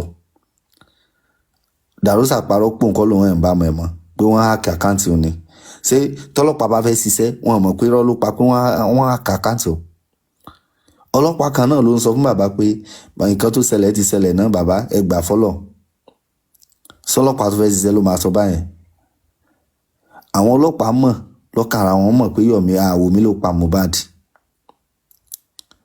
bọ̀ wọ́n ready láti mú so ẹ má jẹ́ ká máa tara mọ́ ká má mọ̀ pẹ́pẹ́ ẹni tì mọ́ èmi ò ready láti sọ̀rọ̀ táwọn ọlọ́pàá ẹ̀ bá fẹ́ ṣiṣẹ́ kíní báyìí lálẹ́ ìgbésẹ̀ tí Mr. Yomi gbé yẹn lọ́wọ́ 3 second video yẹn kọ́ ti gbé gbèsè ibùdó tó bá nísìnyí báyìí mò ń tún gbọ́ tán ní ọ̀nà ti delete fídíò yẹn kò sílẹ̀ mọ́ kọ́lọ́pàá máa sọ pé ó ti delete fídíò tọ́lọ́pàá bá rí fídíò yẹn àwọn gan lọ́yẹ́ kọ́ ti gbé gbèsè láti jọ ẹ̀ tí yẹn kọ́ ti gbé ayẹ́ka ti rí kọ́ ti arrest everybody Mr. Eric àárín kankan náà ọlọ́pàá wèrè wo ló jẹ́ ọlọ́pàá Serifat tó wà bẹ́ẹ̀ so ti yẹn I'm not saying the video I will never condemn the video because pẹ̀lú nǹkan tí ó ṣẹlẹ̀ láàrin àwọn ọlọ́pàá àti Yomi pẹ̀lú fídíò yẹn ó sọ pé fídíò yẹn lè má jẹ́ new one lóòótọ́ ó lè má jẹ́ ibi tí nǹkan tó ṣẹlẹ̀ sí Mohbad ti ṣẹlẹ̀ but that video there is more to it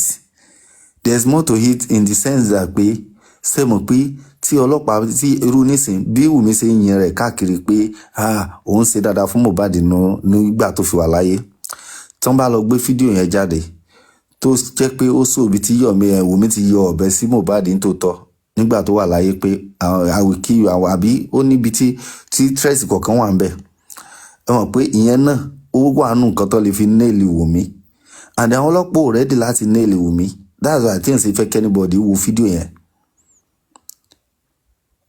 so ọlọ́wà sànù wa but to be far let me say the truth ẹ má jẹ́ ká máa support irọ́ mọ́ tí ẹ bá ń ṣe nǹkan tí ò dáa ẹ jẹ́ ká máa jẹ́ kó yẹ pé nǹkan tó ń ṣe ò dáa ẹ̀dá máa ń change I don't care mi ìmọ̀ nǹkan tí Westo sì ṣe sẹ́yìn tí Westo bá dé lónìí tó bá ní Westo èmi àti anything ò pè mí àti Westo papọ̀ rí mi dẹ̀ I'm not here to defend anybody àrífà ló jáde ló ṣẹlẹ̀ sí lónìí ó ní pé bàbá òun send owó sí bàbá ní ò send owó sí wọn so tó bá ṣẹlẹ̀ lọ́la tí Westo bá lòun send owó sí bàbá tí bàbá debunk ẹ̀ táwọn èèyàn wá ń jáde pé kò yẹ kí bàbá debunk ẹ̀ àwọn jáde àwọn sọ̀rọ̀ because èmi anywhere mo ti lè sọ mi lè rí ibi tó ti ń sọ̀rọ̀ bàbá yìí pé ó ṣe nǹkan báyìí ó ṣe nǹkan báyìí tell evidence tí àbí tó jẹ́ pé nǹkan tẹ́ ló ṣe ẹ parọ́ mọ́ ni I will always talk there màá dúró síbẹ̀ pa ni bí mo ṣe wà yìí sí I'm a good Muslim màá jí sáré bọ̀ nǹkan tó bá ibi tó bá yẹ ká ti sọ òdodo a máa sọ so ọlọ́wà ṣàánú wa Mr. Eric I'm not here to fight anybody anywhere téèyàn bá lọ a máa ń kọ́gbọ́n ni so ọlọ́ọ̀ni jẹ́ kí a fi aburú àbí kíní kan gbà God's own àbí God's own. ẹ kálẹ́ sà. Yes. ẹ jọ̀ọ́ mo fẹ́ béèrè question pa fídíò tẹ́ ẹ̀ ń sọ yẹn ni. Okay. àìṣe Nàìjíríà lẹ́wà ni àríṣe. No. Okay bá ní ẹkẹ ti jí sáré báyìí. I'm listening. Oh, okay, sir. Yeah, mo wà ní comment section, so I've been listening to content so. Okay. Now that video yẹn, ṣé you feel pé video yẹn ó máa sọ bí wọ́n ṣe pa Mohbad ni? No. Okay. Bóyá listen to me dada. What I said is that video, táwọn police fi hide ẹ̀ báyẹn. There may be more to it in the sense that okay if truly Wunmi said òun àti Somo làwọn jọ ń jà wọ́n dẹ̀ ní Somo debunk ó jáde ó debunk ẹ̀ pé èmi àti ẹ̀kọ́ là ń jà ìwà àtọkọ ẹ̀ lẹ́ ń jà ṣètìyé okay ọkọ àti ìyàwó ń jà wọ́n dẹ̀ ní Somo ní Wunmi threaten pẹ̀lú ọ̀bẹ níbi fídíò yẹn Wunmi dẹ̀ ti ń jáde pé ìgbà tí ọkọ òun àlàyé àárín àwọn máa ń dán dáadáa okay àwọn ọlọ́pàá dẹ̀ rí pé fídíò yẹn ìjà tí Wunmi àti Mohbad ń jà bí jà yẹn níbi fídíò yẹn ìjà tó le gan ni ó ṣẹlẹ̀ níbi fídíò yẹn tí fídíò yẹn bá jáde síta another evidence láti lè fi nail Wunmi ni and these people from what I'm seeing they are trying to protect Wunmi. So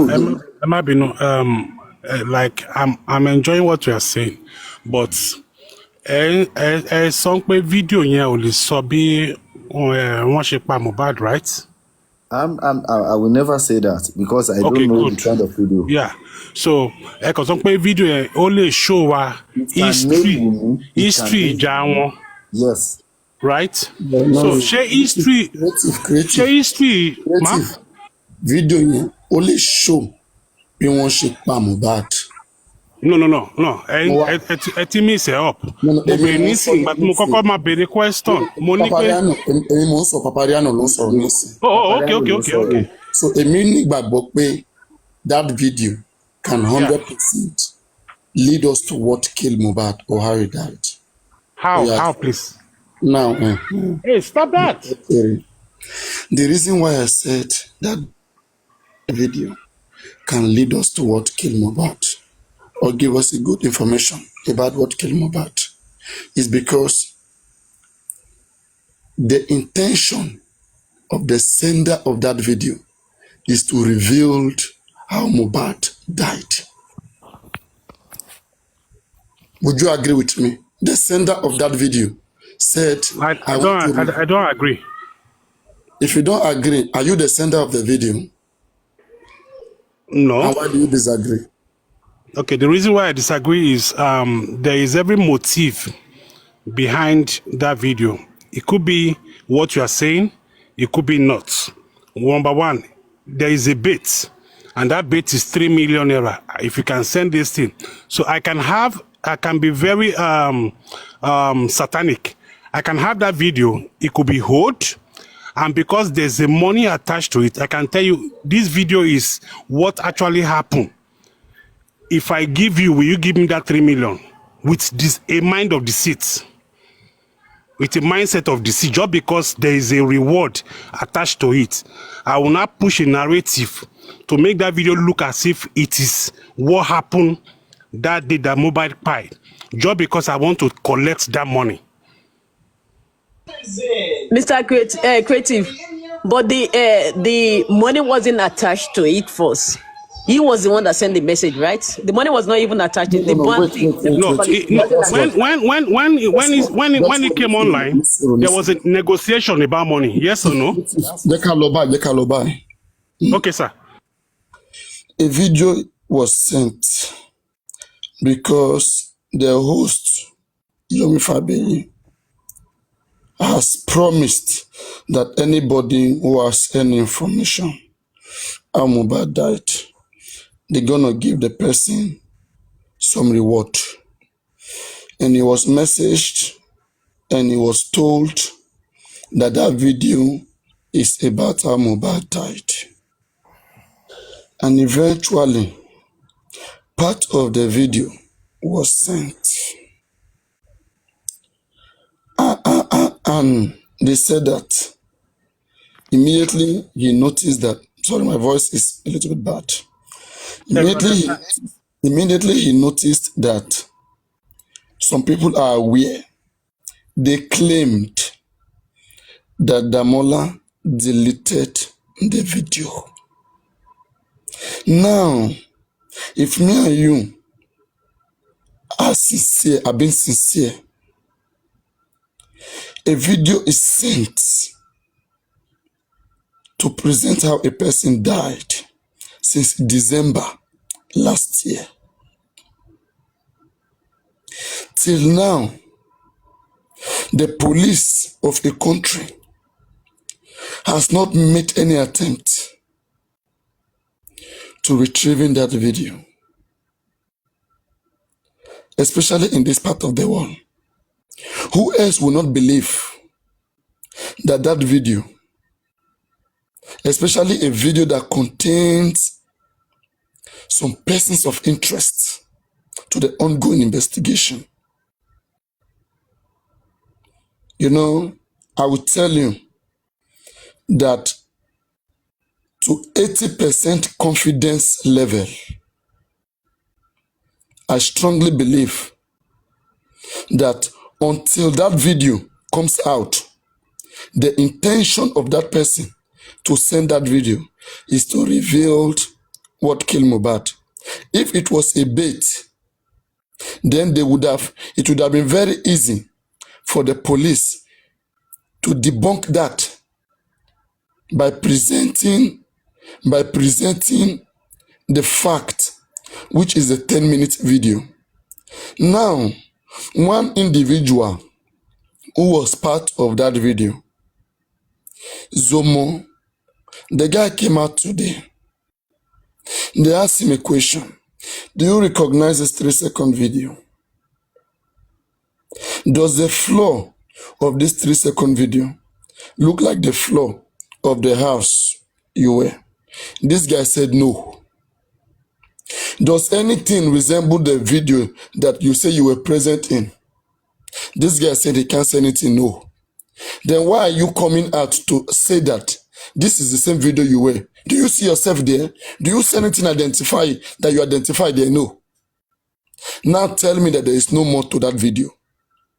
Are we going to trust the person that is under investigation, which is Wumi, over the police investigation, which could have revealed to us what is in that video? Me and you should be calling authorities, calling them out to do their duty. There is only one person that can put an end to whatever argument me and you start here. If we start this argument about 3-second video, go up and down, you will not stop on what you believe. I will not stop on what I believe. But there's only one person that can give a light to it, which is the police. And we choose to ignore that. We only focus on how the police, on how we can just disregard informations. If every information are being disregarded, then tell them the justice we are looking for. Is it not true? Can I ask you a question? Done rigorous investigation that will lead us to getting justice. Can I ask you questions? Why not? Okay, good. Yeah, okay. We are saying that the police have not done anything about that video. Exactly. Is there anything on ground to show that probably somebody is being charged for this same video? Yes, sorry, let me answer you. There is no, to the best of my knowledge, there is no evidence on ground that shows that the police has acted on the 3-second video. But there is an evidence on ground that the police has acted on someone who alleged that his phone was hacked to misrepresent himself. That is impersonation. What is that person misrepresenting? Yes. What is that thing that was represented? Yes. Now, in law, if you take my device and you misrepresent me, if you use my device without my permission to misrepresent me or to commit a crime, they call it identity fraud. That alone, for you to use my phone or use what belongs to me to commit any crime, that alone is a crime. Now the crime that you committed, please wait. Let's say, for example, you took my phone. You went on to use my phone to swindle, let's say, 100 million naira from somebody. Okay? I will report you. I will report the owner of that phone. Okay? And then you, who owned the phone, who was swindled, I will report the owner of that phone. Okay? Because I want my money back. I will report based on the information that is that exists between me and the impersonator. While you whose your phone was reported, your own case is very simple. Your own is just to say that, oh, it wasn't me. Someone impersonated me. So that person doesn't have any right to impersonate you because it's a crime. So that person will go for maybe 1 month, 6 months imprisonment. It's a minor offense, impersonation. How about me, who 100 million was stolen from? Will they disregard my complaint? I'm asking you. That we did disregard your complaint that your money was stolen. No. Exactly. They will not, right? They will attend to both. As they're attending to your impersonation for somebody, somebody like, invading your privacy and using your information to go commit a crime. They will attend to that impersonation, and they will also attend to my concern. Me who feel like I was swindled or I was. You know that if you that is being swindled, if you don't complain, police will not investigate that stuff. If you don't complain that your money has been siphoned. Yes. Now okay. Now on this case, mm-hmm. There is no missing phone. There is what we call impersonation. Somebody is impersonating somebody to act as that person. This is not a missing phone issue because the phone has been sold already. So the phone belongs to Damola, but Damola is impersonating as Adura. And that is what Damola is being charged for now, for impersonating somebody. Not that he stole Adura's phone. He didn't steal the phone. It's impersonation. So it's a different thing. You are not getting my point, please. Wait. I try to create a group and a subgroup. I created two cases in one. I showed to you in the illustration I gave that the person called Damola committed two crimes. Would you agree with me? The first crime, he impersonated Adura. The second crime, he swindled money from me. Would you agree? Yes, 100%. Now, on the case of Adura, the first crime, let's assume that Damola exists. I'm just assuming, okay? Let's say Damola is truly the one who chatted Yomi. So first offense, for Damola to use Adura's TikTok account to commit a crime, they must, for impersonation to be established, a crime must be established.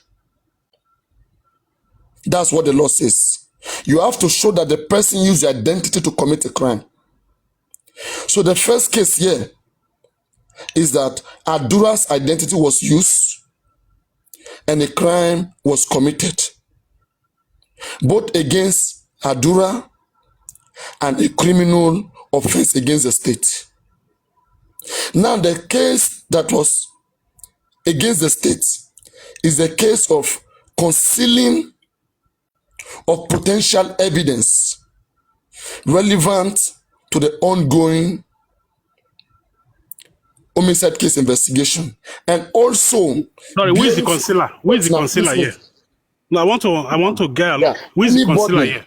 Anybody who had harbored that video all this while, who has not released it to the police, has concealed an evidence. One. And secondly, the person has given an information that could be false or truth until proven. An information that I want to reveal how Wunmi killed Mohbad. That is, it is either considered as false witness against Wunmi, which Wunmi should now petition that guy for bearing false witness against her, contrary to Section 125, which can land Damola to life imprisonment. If Wunmi petitioned Damola for making that false statement, if she does. Because Section 125 says that if anybody bear false witness against you in any homicide proceeding, such that if you are punished, you are arrested for that crime, the same punishment that you will be going for that same crime, so shall the person go. Paparaino, can I just quickly come in so that I will not forget what I want to say, because there's something you said I want to just talk about. Now, when you talk about that concealing, it is only when the police come out to say this video in particular is part of what we need that will lead us to what we are looking for. Then that video now become concealing. It means you have concealed an evidence that could lead to a truth. But if it is just, if the police watched the video and they felt this video has nothing to do with what we are looking at, you will not be charged for having that video or keeping that video because it is of no use to their investigation. So until the police come out to say this video, in fact, it is part of what we need. And we have been saying that anybody who has an evidence that will lead to this should come out. And you have it, you kept quiet. Now we are able to see that you have it in your phone. Then it becomes concealing and abating crime. So for now, it's not concealing because the police have not said that video is something they need. Concealing. Police have been saying anybody who has an evidence towards what killed Mohbad, that they should submit it to them. So if knowingly this person has a video how Wunmi killed Mohbad or how Wunmi orchestrated Mohbad's death and kept it all this while and attempted to sell that video for money, that person has concealed an evidence relevant in an ongoing investigation. So, Paparaino, as the police come out to tell us that this video is part of what has exposed how Mohbad died? Police has demanded for any video out there. No. I'm talking about this particular video. Let's not go too far.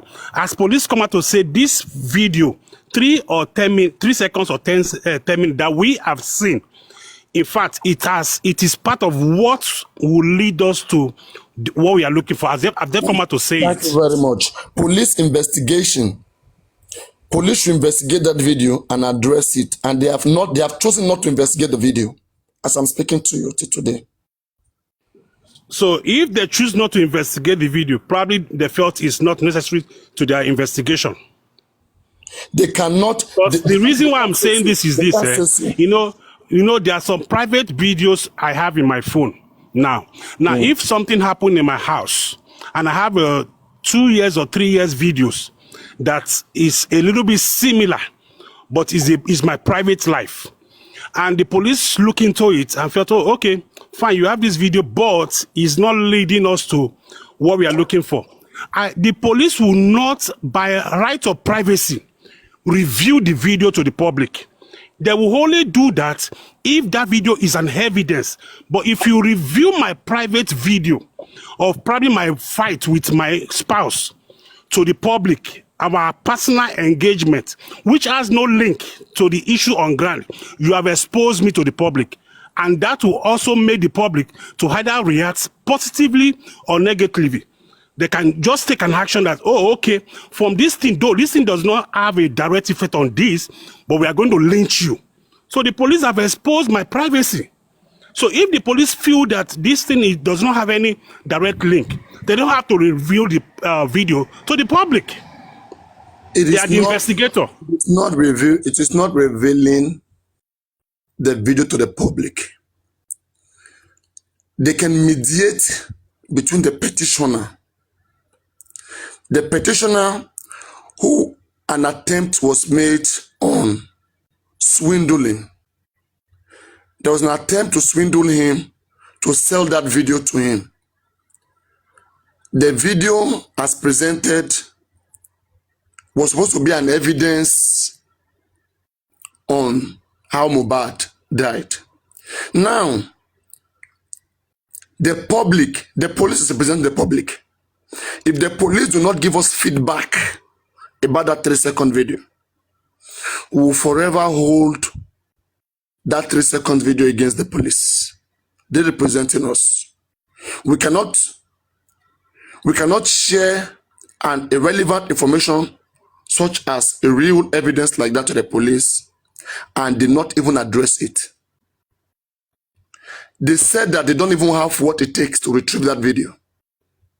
When these two guys, African Television and Yomi Fabi, were in a hot debate, An African television has to go down to Ikeja with Yomi to verify whether these things that Yomi is saying is even correct.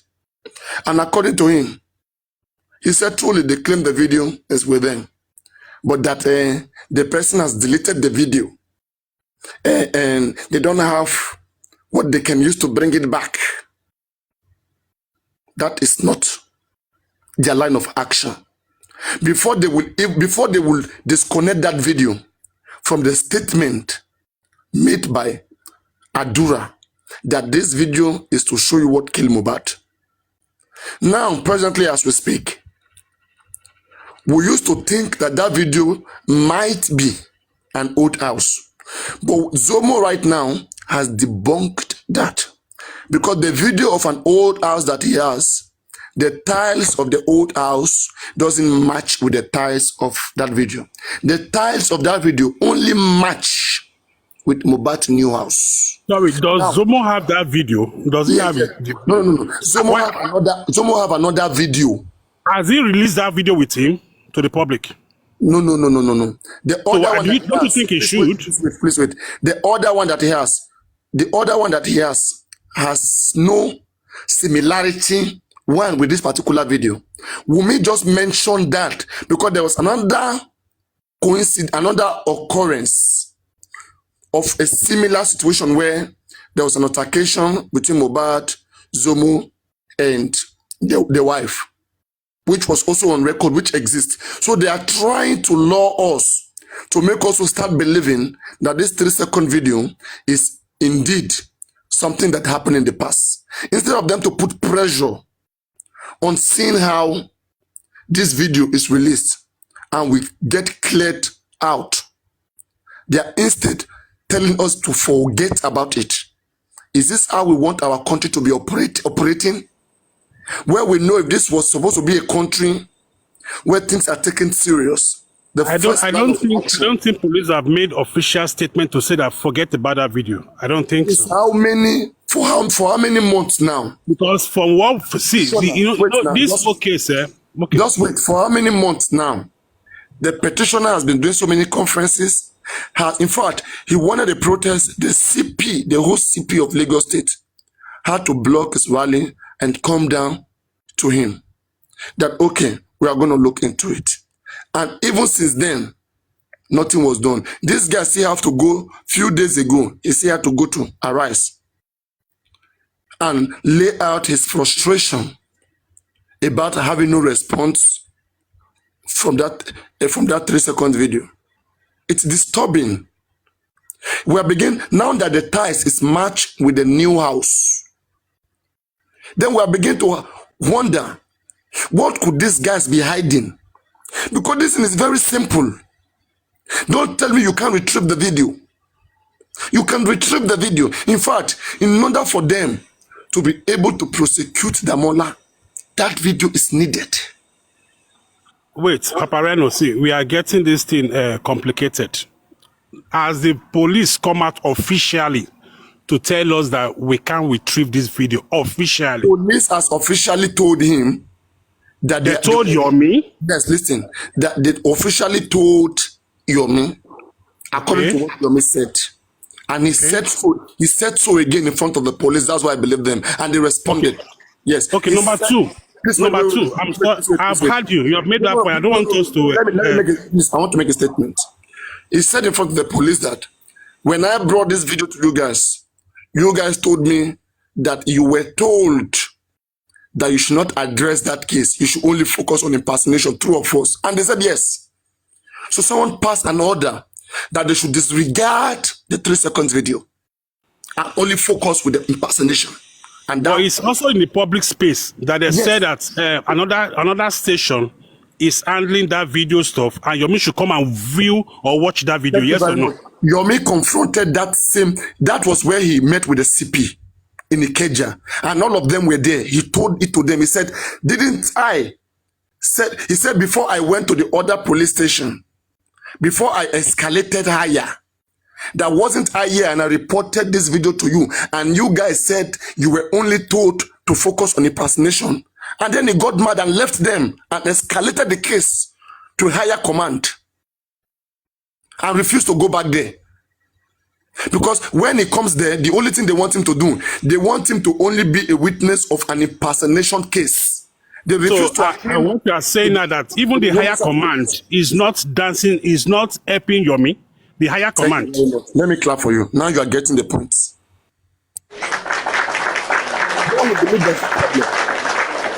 You understand? We don't know who are they protecting and why.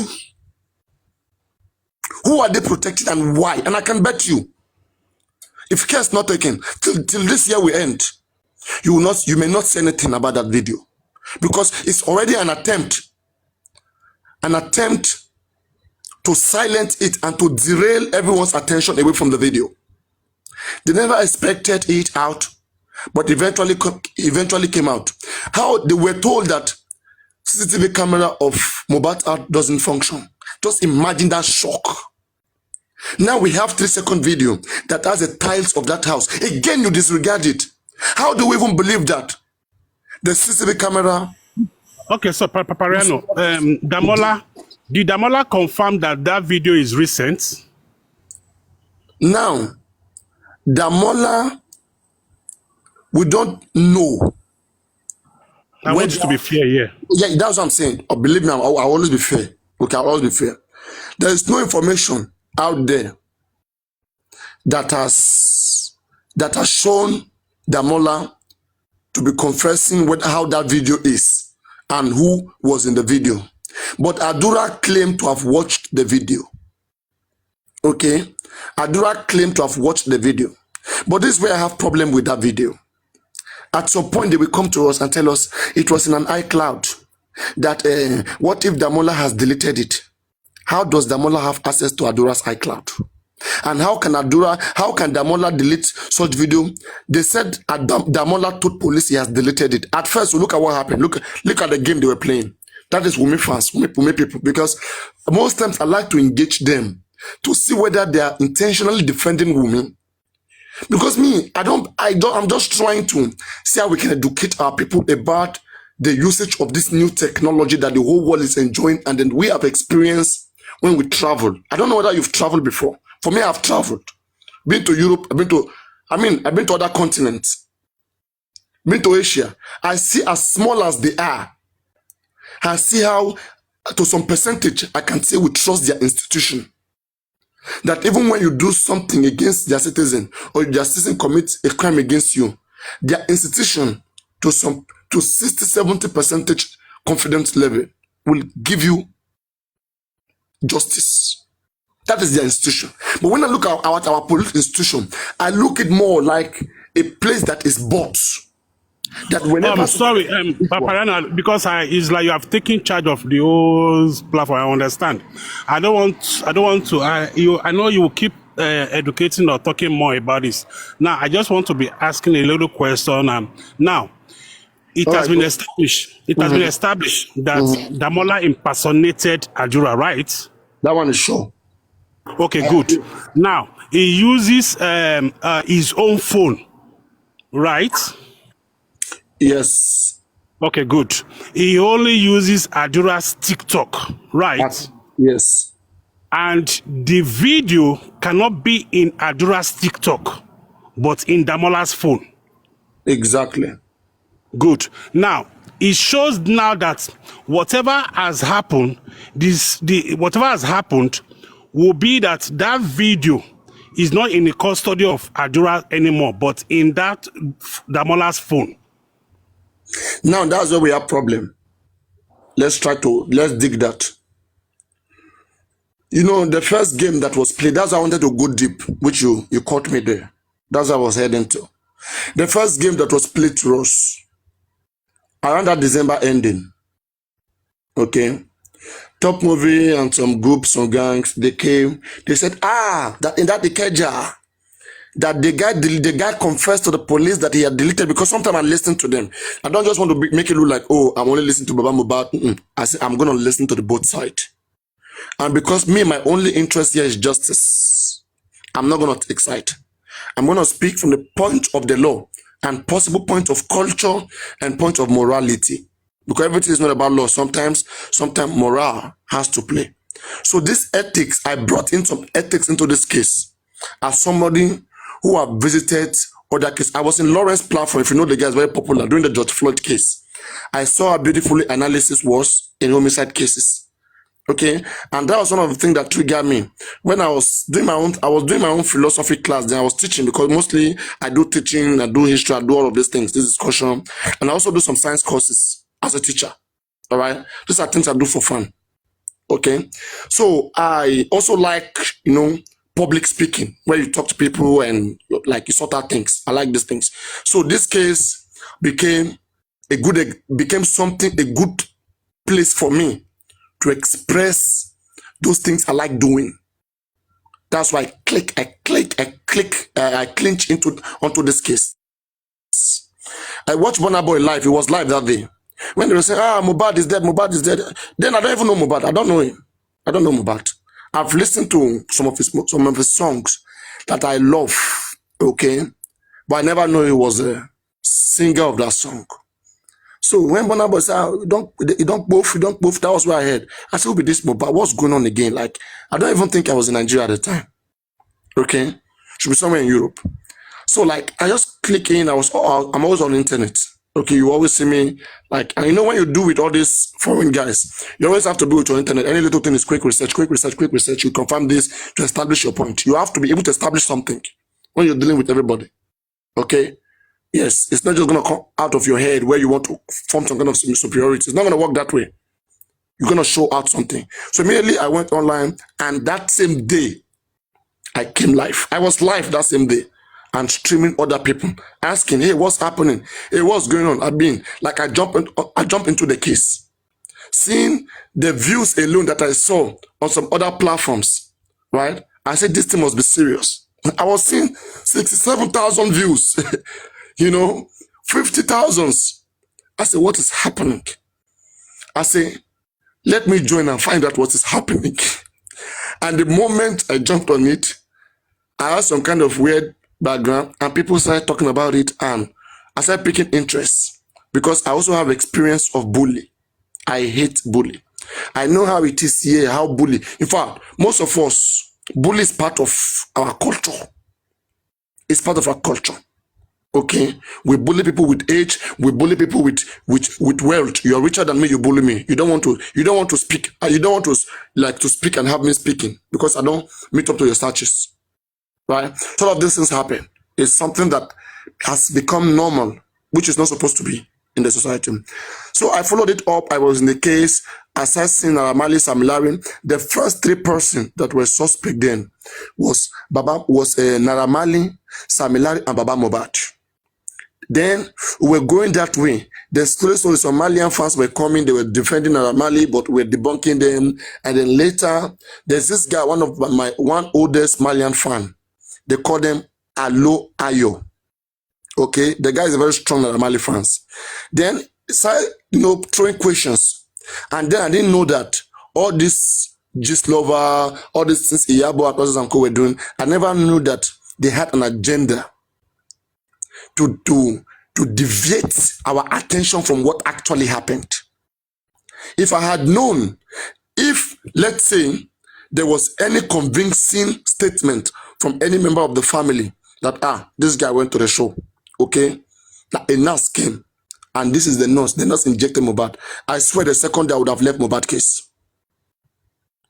The reason why I continued to be in Mohbad case at the time, until I now felt like, hey, now at this point that we now know where to focus, now I want to see the reason why we're deviated from this focus.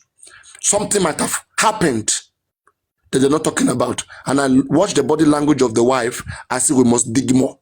Because it's not ordinary. I mean, if it was ordinary that Mohbad, went to the show and his hand was swollen, fine, you told him to go to the hospital, he refused, fine, that is still on him. And, then later, a nurse came, okay? And because that is what he was used to. Even the father said today that they are used to quack nurse and this thing. That is nurse. I mean, domestic nurses, they are used to it. So, like, it's people, all of us do it. I've been treated by domestic nurses, okay? I would say 90% of us do this thing.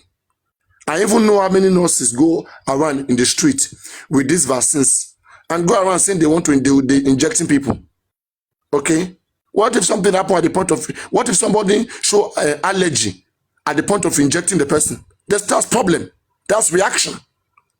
Okay? It shouldn't be done in a non-hospital settings, right? So I came back into Mohbad case. I said, no, we have to dig deep.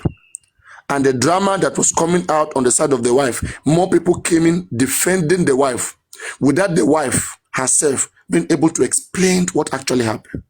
I said, no, we have to look deep. We'll always see 3-second video, 2-second video. I said, what the heck?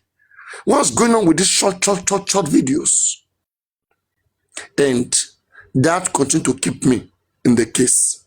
I want to be able to, at the end of the day, I want to be able to see to the reasons why this 3-second video, 5 seconds, Mohbad was introduced dead in still another 3-4-5 second video. Look at Mohbad in the casket, another 2-3 second video that went viral when they opened his neck. Okay? The way it was bent in that casket, no matter the offense Mohbad committed, Mohbad is not innocent like every one of us here. But no country should allow another country, so to allow another individual citizen to be committing the offense of murder. No matter how much we want to be rugged, there should be limits to things that a citizen can do to another. There should be limits. And when it comes to any issue of death, I think it is our combined civic duty to see into it and to make our environment healthy. Are you not interested in living in a healthy society? Only helping with your voice to see that we have enabled institutions that can guarantee this. That is the only way we can achieve it. And that is what we have been doing. And we even tried to bring up legal teams.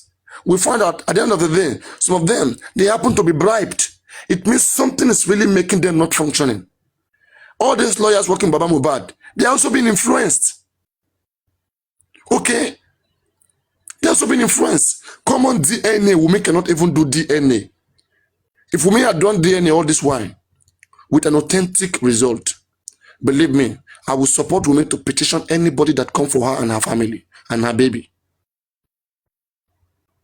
But her continue to fight in a certain way that does not a lackadaisical, you know, showing somebody like being reluctant, you know, unwillingness.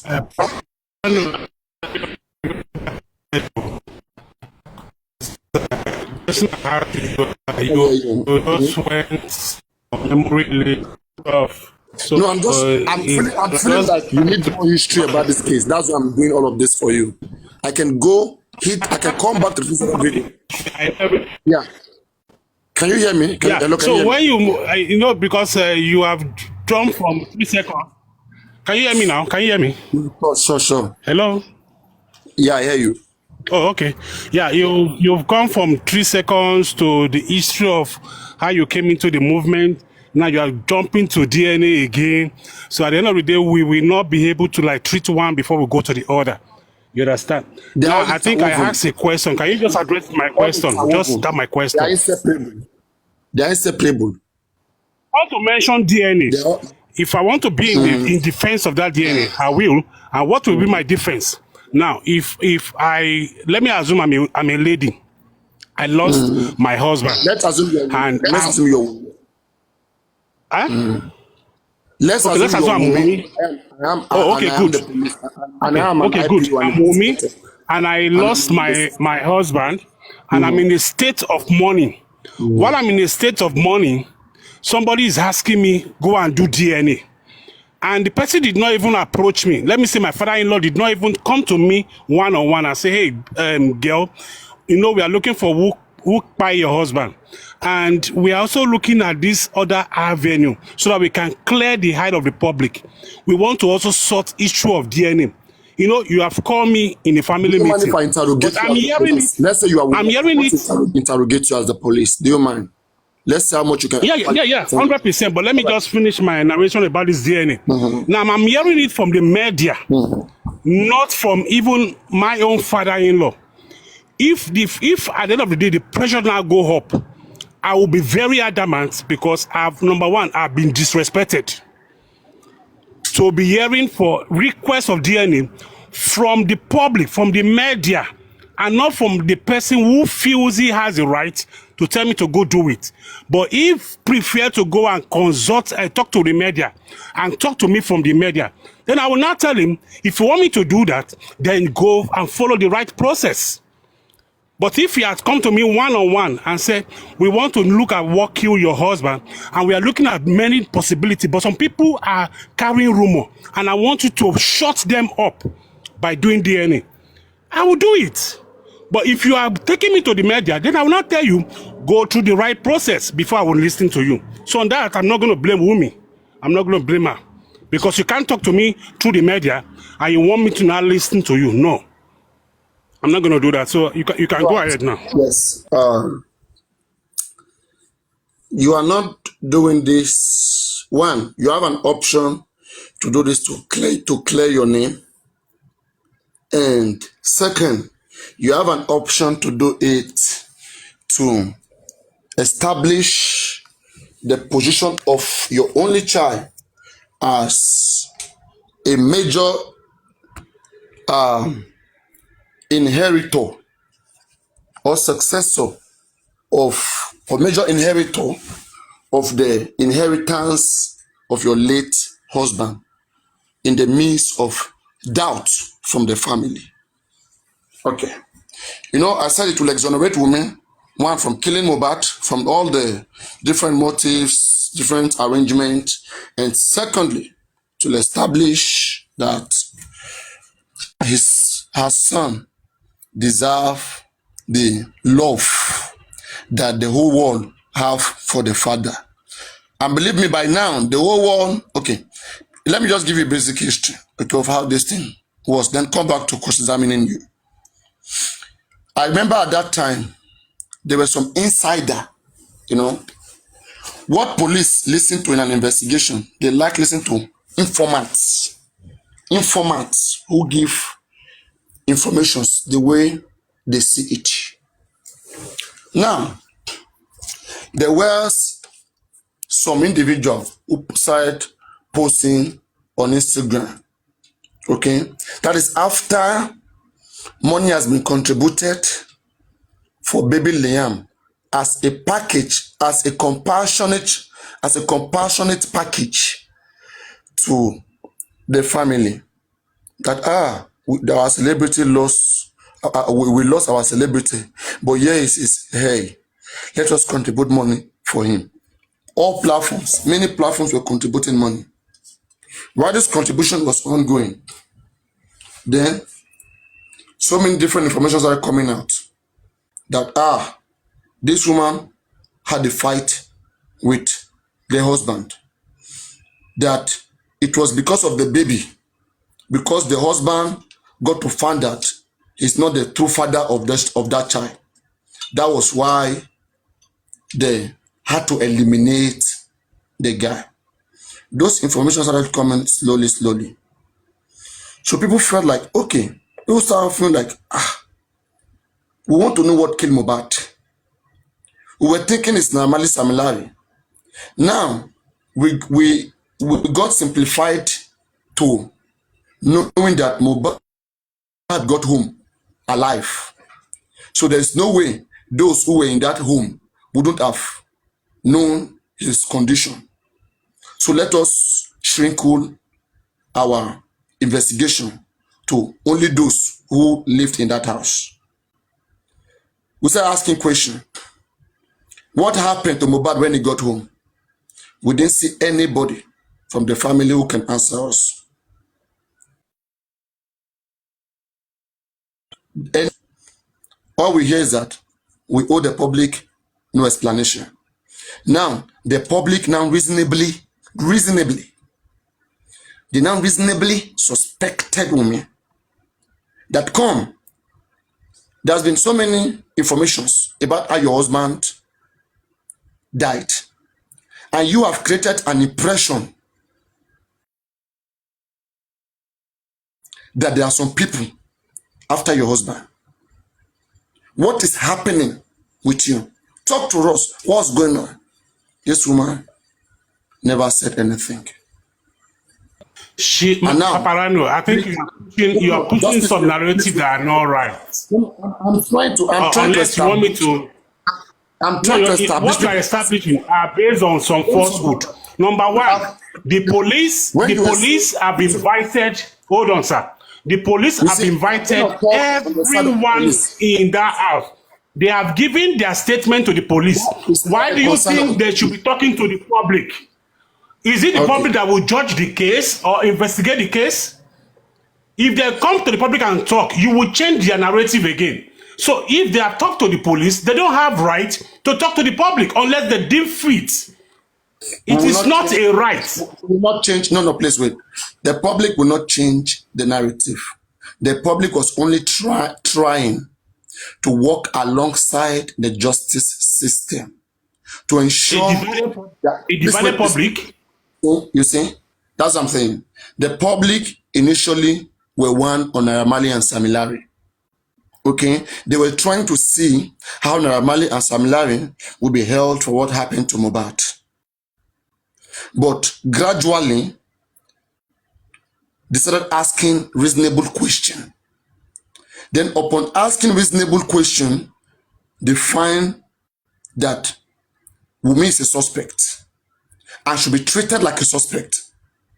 One, considering her first statement that went out after the day mohbad died, they have taken him away.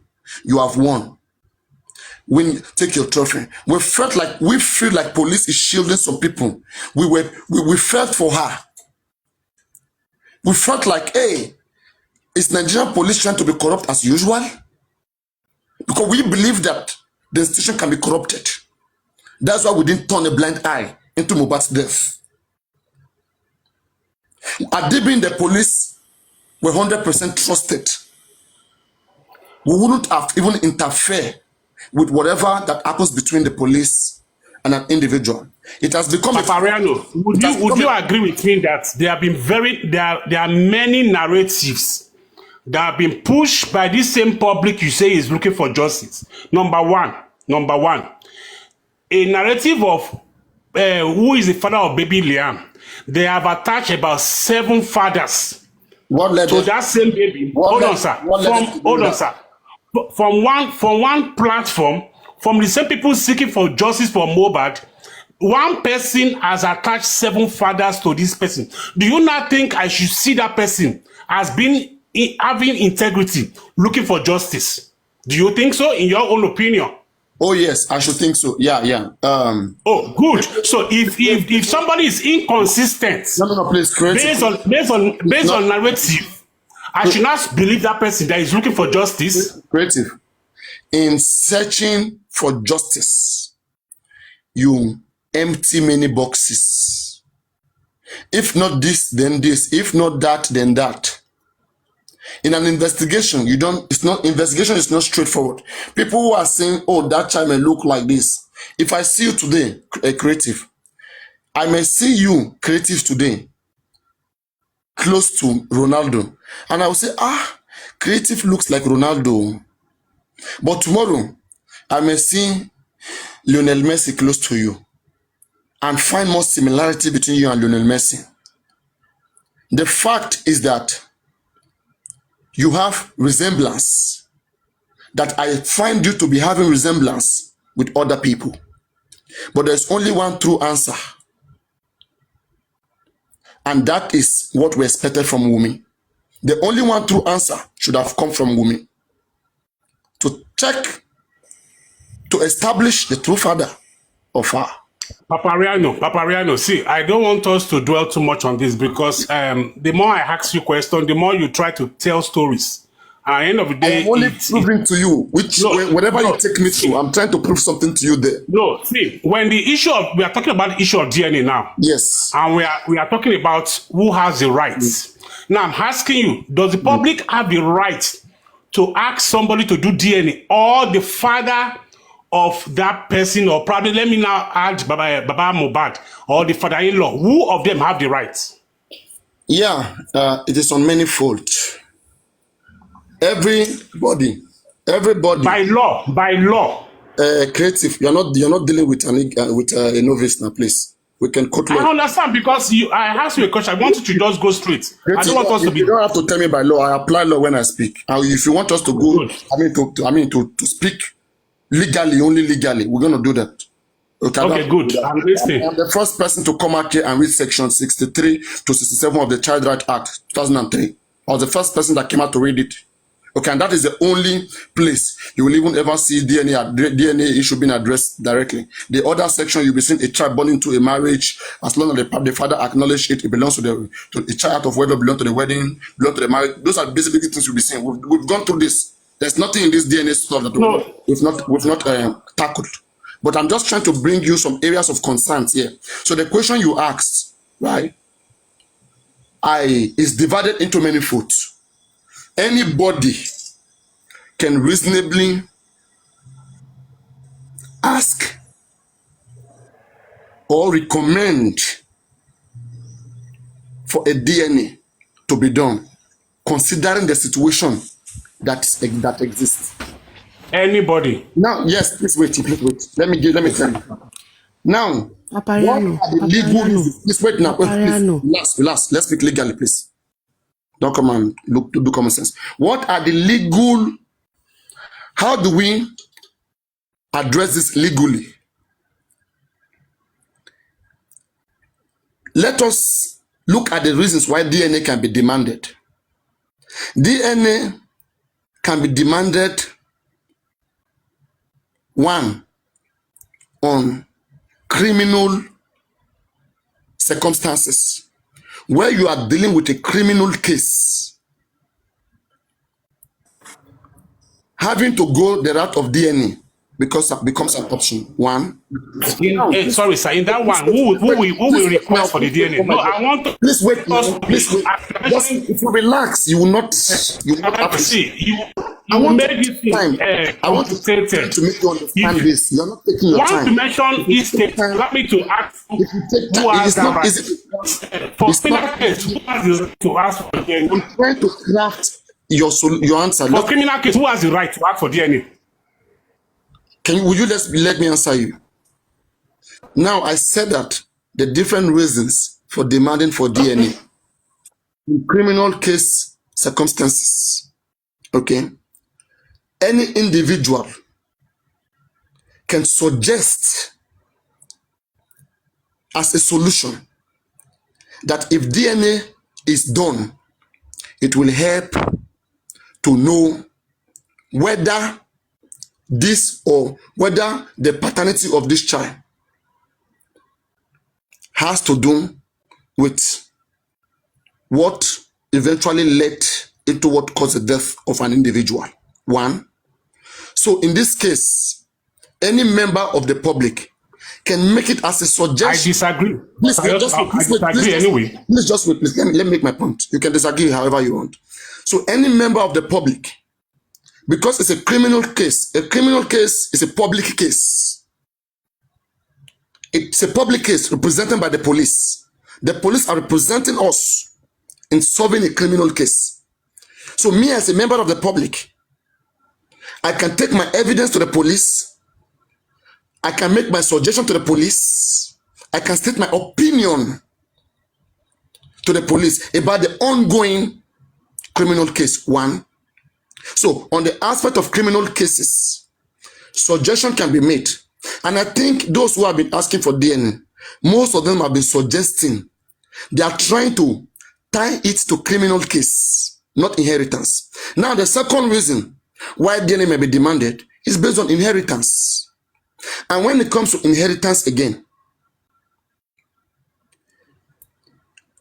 anybody can suggest to the family that this family, with the way we look at this case, with what we are seeing, okay, we think that there's a manipulation to try to swindle or take Mohbad properties using this baby based on this and this reason.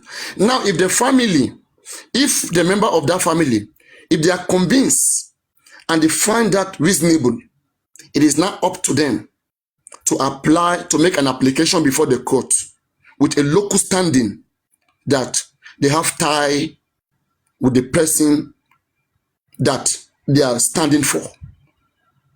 But no individual has the local standing. Local standing is to have that right before the court. But when it comes to opinion, freedom of speech, I have every right to say see, Paparaino, I asked see, the thing is, if you don't address questions as they are asked, you will keep on going. Address your question. I don't know how you want. I asked a question. I said, who has the right? Then you talk of suggestion. Right. When you not say suggestion. When you say right, let me ask you, when you say right, okay, you're talking, I suppose you're talking about the person who can apply for a DNA. And who can request for it? Who can request for it? That's who can request for a DNA and whose request may be granted by law, right? It will be granted. Will be granted. No. Not me. Please wait. Not anybody who requests for a paternity test to be done can achieve it. For example, let's say your father, your true biological father, who has abandoned you for 20 years' time, later see that creative is becoming very popular, and you were trained by another man and suddenly approach the court demanding for paternity test to be conducted on you. That man has the legal right, the local standing, but no court will grant that.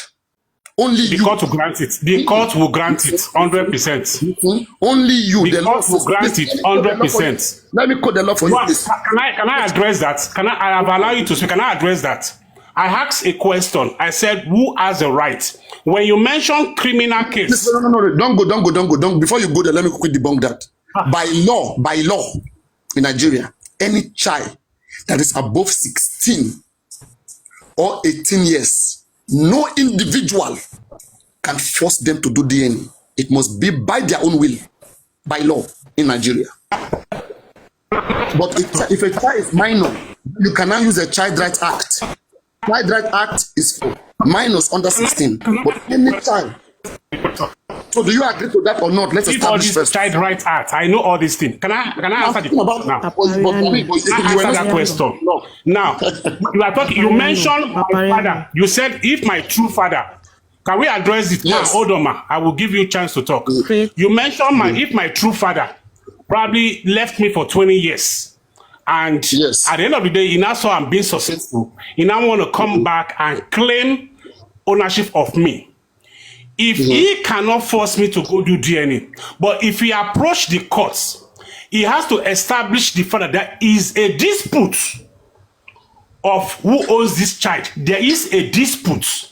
Once a dispute has been established, hold on, sir. I didn't interject you. Can you allow me to talk? I didn't interject you. Once there is a dispute and it has been established, the court will give an order. And even you are 16 years, you are 18 years, once the court give you order, you can't disobey that court. You can't disobey that order. So the issue of saying maybe because of your age, you cannot be asked to do DNA is null and void. Now, on the issue of criminal case, it is only the police through the court that can request that, okay, we are investigating this case. It's a criminal case, it's an homicide case, and we feel that if this... That's not correct. That's not correct. You have to I don't need to speak to a lawyer. Paparaino, wait. Let me quickly just make this submission. Just 1 minute. Issue... Wait.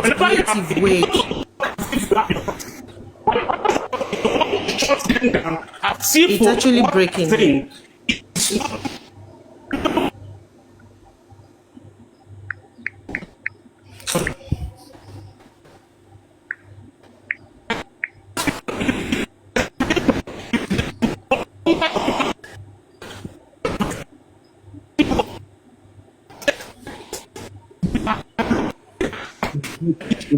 Look at Mitchell. It's breaking.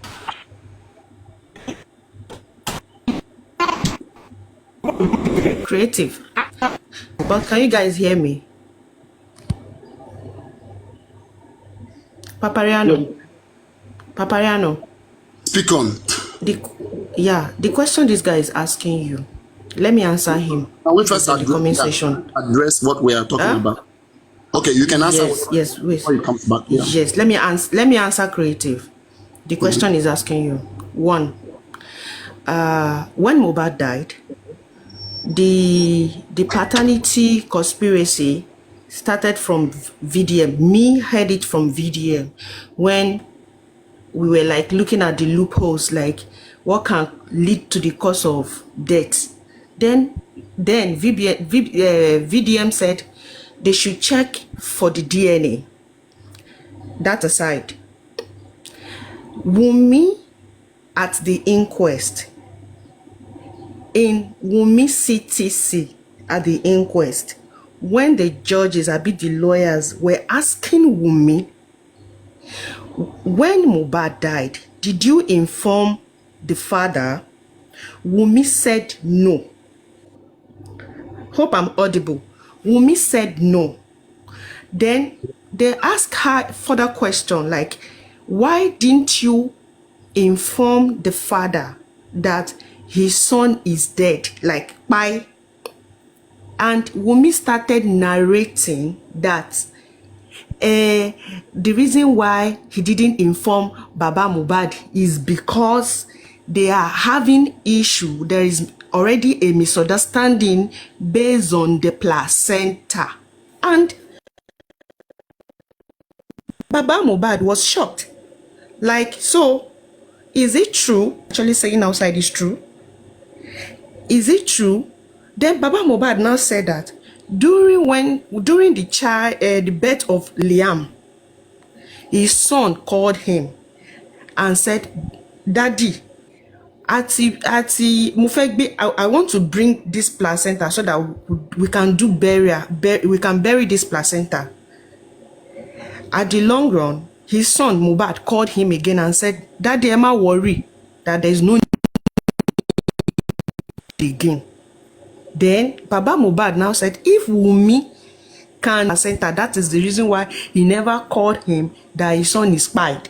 Definitely what the public is saying concerning the DNA of Liam is true, because he's not expecting Wunmi to come and be telling saying that in the inquest that because of placenta, that is why he never called Baba that his son is spied already.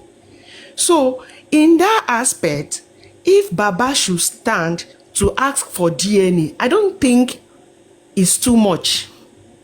Because already, Wunmi has already stated that because of placenta, then who buried the placenta? Who buried the placenta? Creative, come up, come and answer me. Who buried the placenta? Because you are asking that who has the right to ask. No, it is not even the public. The public is asking Baba. At the inquest, your Wunmi that you are coming to fight for said he never called Baba that his son is already died because of placenta.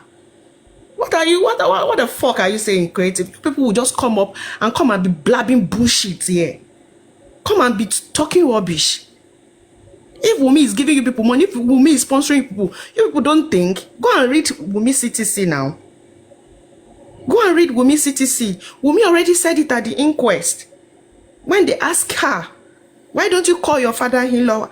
Are you telling me that if you are Wunmi, you are Wunmi creative, or if you are, put yourself in a shoe that you are the Wunmi, and your husband pie, you will say because of placenta. Definitely, that child allegedly is not for Mohbad. And if it is for Mohbad and you want to really claim that this child is for Mohbad, why are you asking for court order? Is it court order? What is she even asking for? In the first instance, at the inquest, not even at the inquest, 2023, when they were asking for DNA, this girl will go to all platform and be shouting. She will not do any DNA.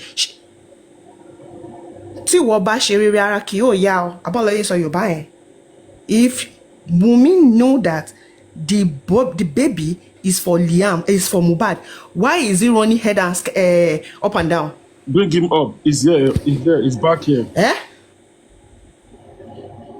Because are you now telling me that Baba doesn't have right to ask?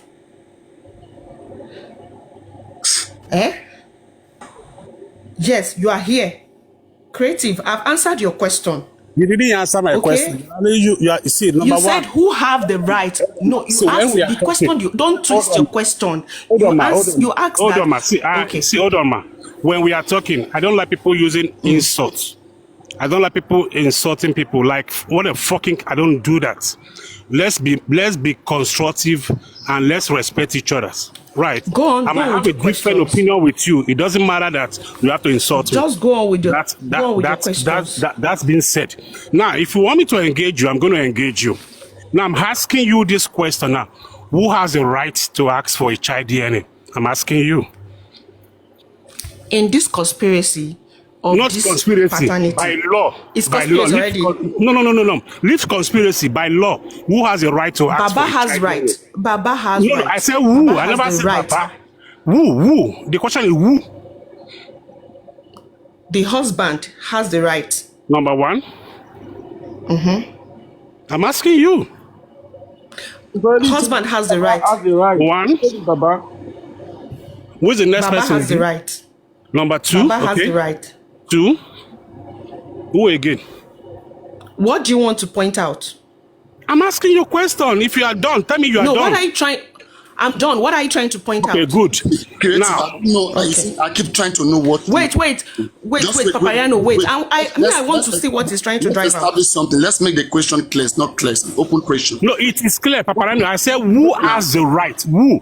It is clear. In the absence. Okay, wait. Now, let's make it clear. Let's break it down so we can be clear. Okay. When you say who has the right, Section 1E of the Constitution gives me the right to make any application before the court. Are you saying if I, paparaino, make an application demanding for the paternity of your own DNA, you creative who is here, are you saying that I don't have the right to write it and submit it to the court? Are you talking about granting? Let's make it clear. Let's know where you're coming from. I believe you understand the question, unless you want to start twisting. Okay, let's put it this way. When we met, you initially addressed the same issue about rights and suggestion. Let's put it this way. You did it.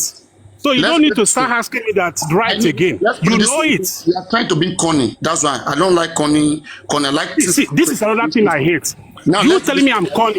That's an insult. That's an insult. I didn't say you're corny. I don't like being corny.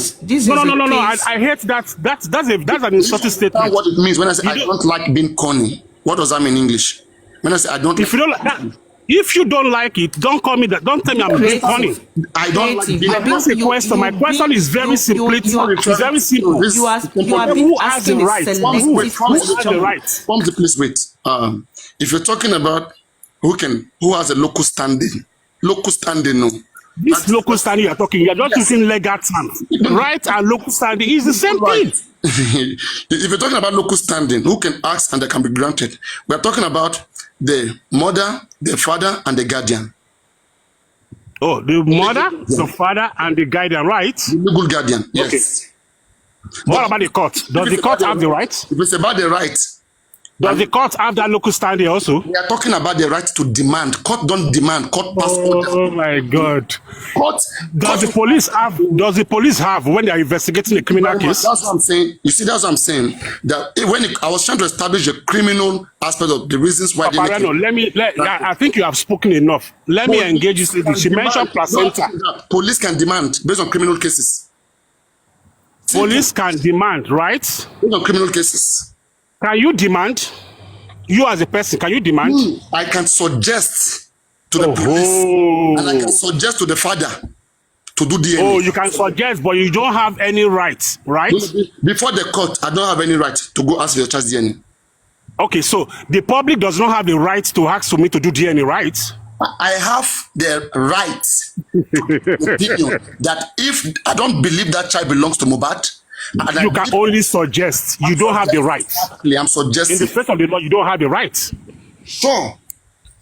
So the public does not have a right to ask somebody to go and do DNA. No, I'm just. You have it. I am trying to let you know, which I'm trying to get the law to back the backings, okay? Just because you have the right, you have to be able to separate between this. Just because you have the right to do something does not mean the court will grant it automatically. No, so that's what I was trying to explain to you. Okay, let's talk about this issue of English. Allow me. Wait. Let me say something. Calm down. Let me bring the law to back up. Calm down. Just have a discussion. No, Paparano, Calm down. leave You that don't one. talk about Leave that one. Let's talk about this. Creative. You cannot tell me that about placenta. I'm the one that bring this placenta issue. Yeah, I want to and ask you have to answer me. Calm down. Let me repeat myself. Wait, let me repeat myself. Okay. Now, you are asking that who has the right? Who has the right? In a criminal case, in an homicide case, it depends on the circumstances of the case. You understand? There are lots of loopholes. There are lots of discrepancies in this case. Wunmi already made it clear that, like hair infection, the industry got different narratives. Calm down. I'm just going. You just push a wrong narrative. Can you tell me where Wunmi mentioned ear infection? Can you say that? Without question, wait. Who now say that? Who is closer to Mohbad? You read it from the blog. Are you the one that is closer to Mohbad? You read it from the blog. You read from the blog. We read it from the blog. Oh, okay. Who paid the blog? Naira Marley asked the same question. Do you have any evidence that the same Naira Marley? You see, this guy. You guys should stop this narrative. Wait. I'm not going there. Okay, wait. I'm not going that route. We are talking about the DNA issue here, right? Baba Mohbad is the bona fide father of Mohbad, right? Now, his son died. Now, at the inquest, the lawyer or the judge asked your Wunmi that why didn't Wunmi call the father? Wunmi started narrating. The reason why I didn't call the father is because they already had a problem because of when he bet Liam. Baba was angry that they didn't bring the placenta for him to bury. Then Baba, now calm down. Wait, because this narrative you are giving is taking too long. This is what your woman said. Leave your woman or not woman. Do you want to change that? See, the thing is this. Do you want to change that? Hold on, ma'am. When we are always discussing, hold on, ma'am. When we are discussing, I have never called you anything. I have never called you auntie or team this. When we are discussing, let's discuss on face value. I didn't come here as either auntie or team woman. We are discussing an issue. Now, you mentioned the issue of placenta, trying to link it to work by mohbad. Now, I'm not asking you. I did not link. Wunmi linked. That is the statement in the CTC of Wunmi. Don't say I. No, we are talking about that's whatever personal issue they have has nothing to do with work by mohbad. Do you accept that? That's a personal issue because there's also okay. Why did she now state it? You don't see. Don't even go that route. Don't go that route because all this your submission to me, you will just make me to be getting angry with you. Okay, if you want to get angry, get angry. I control my emotion. Ask the straightforward question. That's your whole straightforward question. I'm asking you now. Beating around the bush. Okay. Every child born in Nigeria. Do we give our placentas to our father? Number one. 90%. Hold on. I have two questions on 90%. I will ask you straightforward. Hold on. On number as a first child. Hold on, sir. Hold on, ma. Number two. Except maybe you are around or maybe the family is very far to you. Now. Number two, Okay. between the wife and the husband, who has the decision to present that placenta to that father? Thank you. Very good. When Wumi is coming, okay, you are a man and your wife gave birth to you. Is your wife family is it your wife? I want to put it back to you. Is it your wife family that is right to bury the placenta? Answer me. I buried my placenta. I never gave my father. You bury that is you, right? Yes, that's why I say, is it a culture in Nigeria? Wait, is it a culture? Mohbad called his dad. Wait. Okay, wait. The Mohbad called his dad that, Dad, I'm bringing the placenta. Okay. And later called his dad again that, Daddy, don't worry. Okay. Don't worry. They will go and do it how they want to do it. So now, definitely it was Mohbad's decision. Let me wait. Do you know what led to this issue? No, that is Mohbad. You have answered the question. Mohbad called his father and said, Baba, am I worrying about placenta anymore? So Mohbad took that decision, right? Creative. If you are here to understand what actually happened, you allow me to not take. I have listened to you. You have already answered the question. You said Mohbad called the father again and said, don't worry, right? Yes. Okay. Wait. Let me talk now. Yeah. Okay, yeah, Mohbad took this. Mohbad took the decision. Okay, calm down. Okay, wait, calm down. When Mohbad took that decision, fine. But I want to bring you back to what led to that statement. This is what you are, what you don't want to really listen to, what you don't really want to get. The fact is that at the inquest, I will still keep saying it. At the inquest, the judge asked Wumi, why don't you call your father-in-law? Your husband died. Why don't you call his father that his son is died, his son is dead? Wumi starts saying that because of placenta issue. Let me remind you, when Mohbad died, because of the conspiracy, because of what Wumi is saying that the industry god come and take your trophy, blah blah blah blah, right? VDM come out and said, let's look at the direction of DNA. Maybe we might get the fact from the DNA. You understand? Okay. Baba never said anything when the public was like, hey, go and do DNA, go and do DNA. Did you see Baba come outside to come and demand for any DNA? But at the inquest, when the judge now asked Wumi, that why don't you call your father-in-law? Wumi said, because of the placenta. You are repeating it over and over. You keep repeating the same word. Wait. So can we just move on to another topic? Wait. I've had it more than 4 times now. Wait, we are not. Don't escape. You are the one that bring it. Don't escape that. No, I'm not escaping. She has made the point 4 times. So you are saying that you are saying she has said the judge asked 4 times now. The judge asked 4 times. Can you move on to your point? What point are you trying to bring out now? I want to bring it out. Let me tell you. What's the point? Because you don't know where you are going. You don't know what's your point. Because you are saying that hold on, sir. She has told me the judge. I have heard that 4 times. Okay, listen. I have heard that. So I said, what is the point she's trying to make? This is on what's my mobile? That's our question. You are the one that said public was public that asked for DNA, right? And it's not the public. It was Wumi herself bring the placenta out. That's when Baba realized that. It's no more VDM again. Okay. It's no more VDM again. No, it was Vivian that first said it. It was definitely you are here for a selective. Since you are just jumping. Femsi mentioned VDM.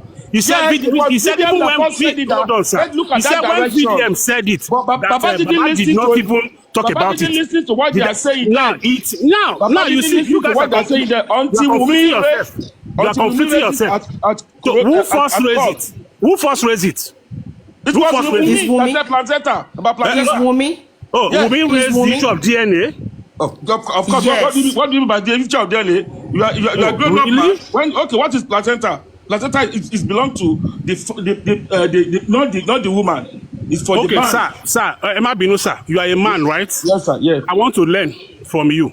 Is it Nigerian culture that our firstborn, the placenta will give it to our father if they are alive? Thank you. Let me answer you. Wait, let me answer you. Let me answer you. No, I'm asking that man now. If you know you have answered me.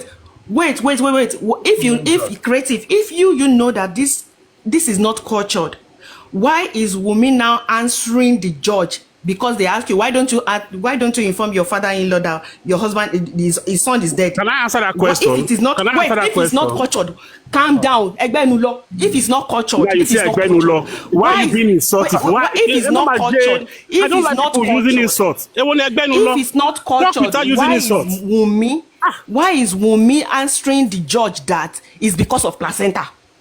Are you asking me a question or you are making a statement? Why is Wunmi answering back? Okay, good. Now, a question was asked. Can you hold on, ma? A question was asked. Why didn't you inform your father-in-law? So she's trying to establish the fact that we have a friction, and this is the cause of the friction.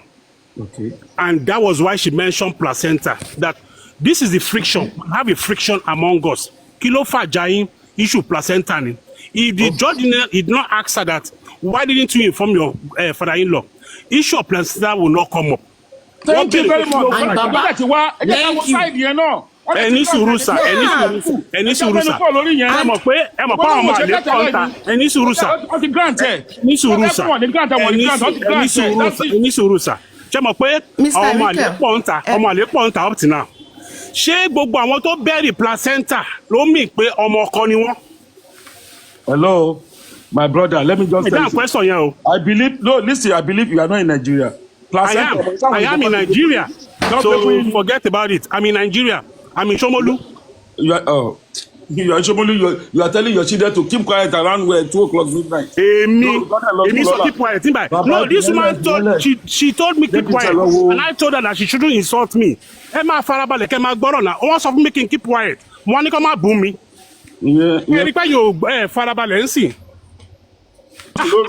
Wọ́n ní wọ́n ń bú yín lóru. Láago méjì àbí. Mr. Creative. Sir, leave my location. Mr. Creative, ẹ jẹ́ kí n tún sọ Yorùbá. Ẹ má parọ́ gbogbo eléyìí, ẹ má parọ́ fún wa. Ẹni sùúrù, ẹ jẹ́ kí n béèrè ní question yìí. Ẹ jẹ́ kí n béèrè ní question yìí. Lágbára Ọlọ́run, kò sẹ́ni bọ́dì tó máa ṣiṣẹ́ tó máa fi ọwọ́ ṣiṣẹ́ tó máa fẹ̀yìn ọwọ́ dànù nínú gbogbo wa.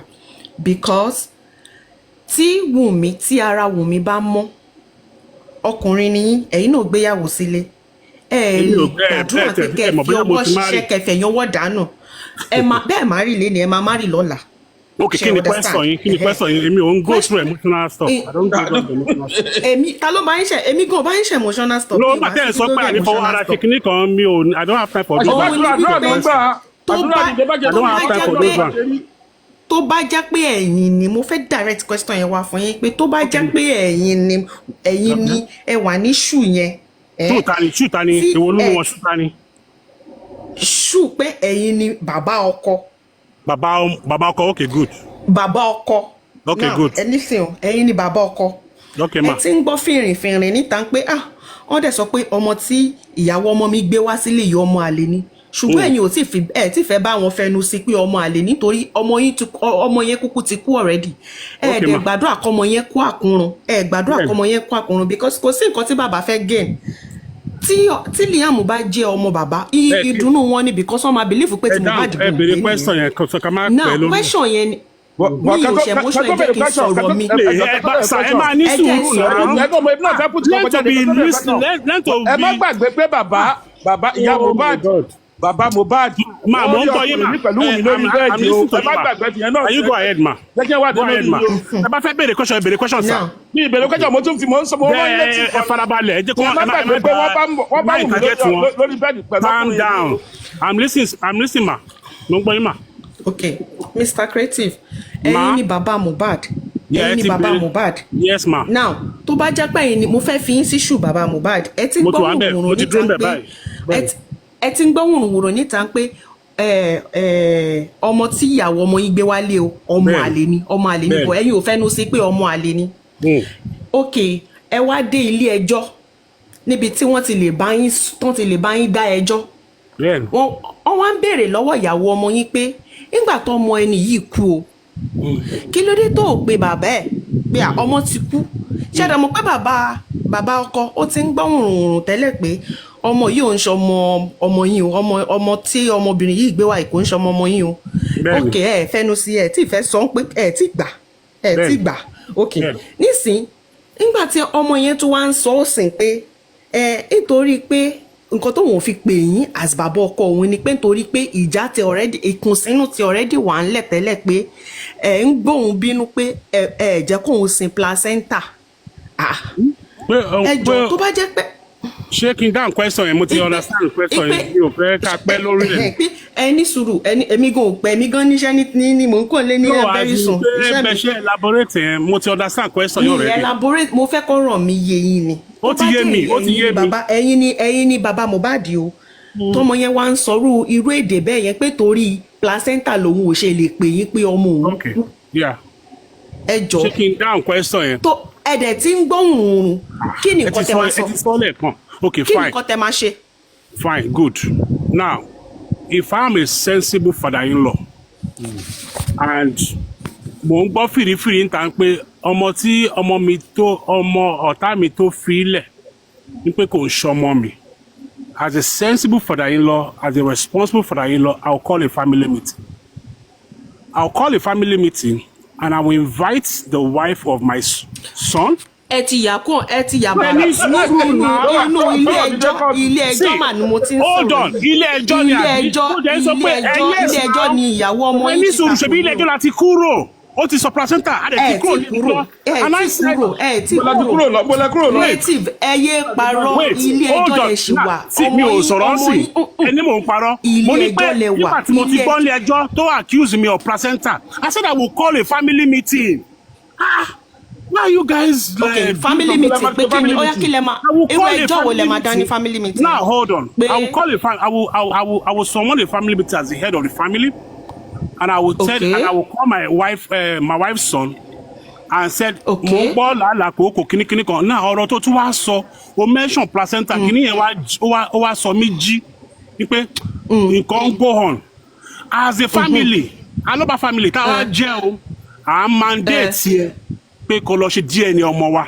ó yá kí wàá náà sọ fún pé kó lọ ṣe kí lẹ wá ń fà. ẹni sùúrù mà. ṣe wá ní question yẹn kọ́ yẹn ẹ ti múra yín lẹ́sẹ̀. mi ò múra mi lẹ́sẹ̀. alọ́ba wa ní right ṣálọ́ba ní right láti béèrè DNA àbí kò ní right láti béèrè DNA ẹ̀yin lábọ́bà o ṣe ní right láti béèrè DNA àbí ẹ̀ ní right báyìí tẹ́ bá pe family meeting yẹn ṣe ní right láti béèrè DNA àbí ẹ̀ ní right láti béèrè DNA. ẹ yé tanra yín. ẹgbẹ́ ẹjọ́ lọ sí public báyìí dání. As the head of the family, you call a family meeting and summon your wife.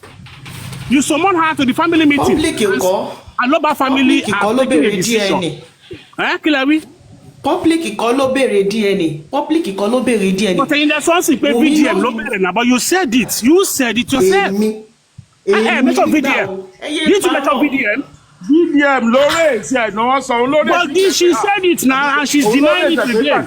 Tàtọ́mọ ti sọ nípa placenta tọ́lọ́ gbé placenta lọ fún. Òun ló mention VDM. What do you mean by they should drop this man? What do you mean by that?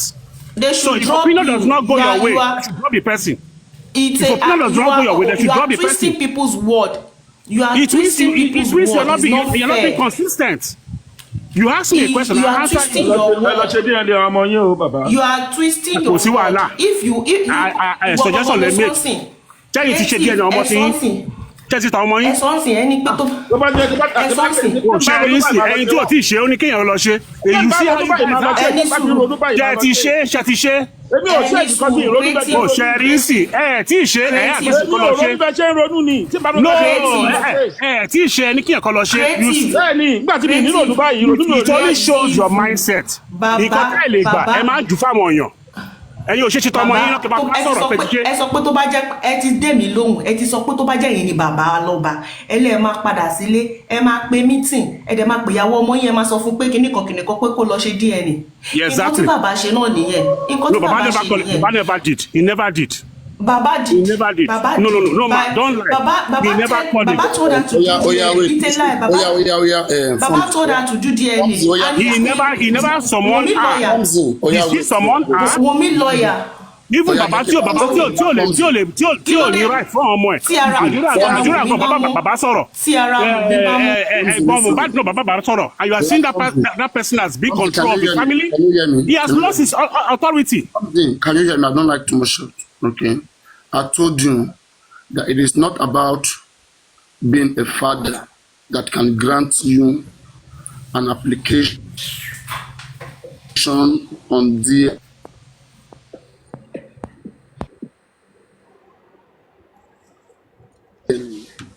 previous cases. How do judges preside over a case? They reference judicial precedents. Are you aware of that? Come again.